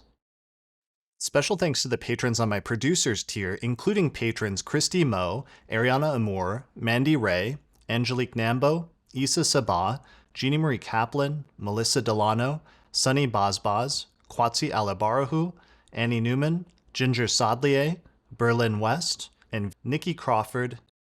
People often ask me if I'm available for consultations, but unfortunately I'm not right now because the podcast takes up so much of my time. However, I did create a consultations page on the Astrology Podcast website that has a list of astrologers that I recommend for astrological consultations. You can find that at theastrologypodcast.com/consultations. The astrology software we use here on the podcast is called SolarFire for Windows, which is astrology software for the PC. You can get a 15% discount by using the promo code AP15 at the website alabe.com. For Mac users, I recommend the software AstroGold for Mac OS, which is astrology software for the Mac computer made by the creators of SolarFire for the PC. You can get a 15% discount with the promo code AstroPodcast15 through their website at astrogold.io. If you're really looking to deepen your studies of astrology, then I would recommend signing up for my Hellenistic astrology course, which is an online course in ancient astrology where I take people from basic concepts up through intermediate and advanced techniques for reading birth charts. There's over 100 hours of video lectures, plus monthly webinars and Q&A sessions, and then at the end of the course you get a certificate of completion saying that you studied with me if you pass the final written test. Find out more information at theastrologyschool.com.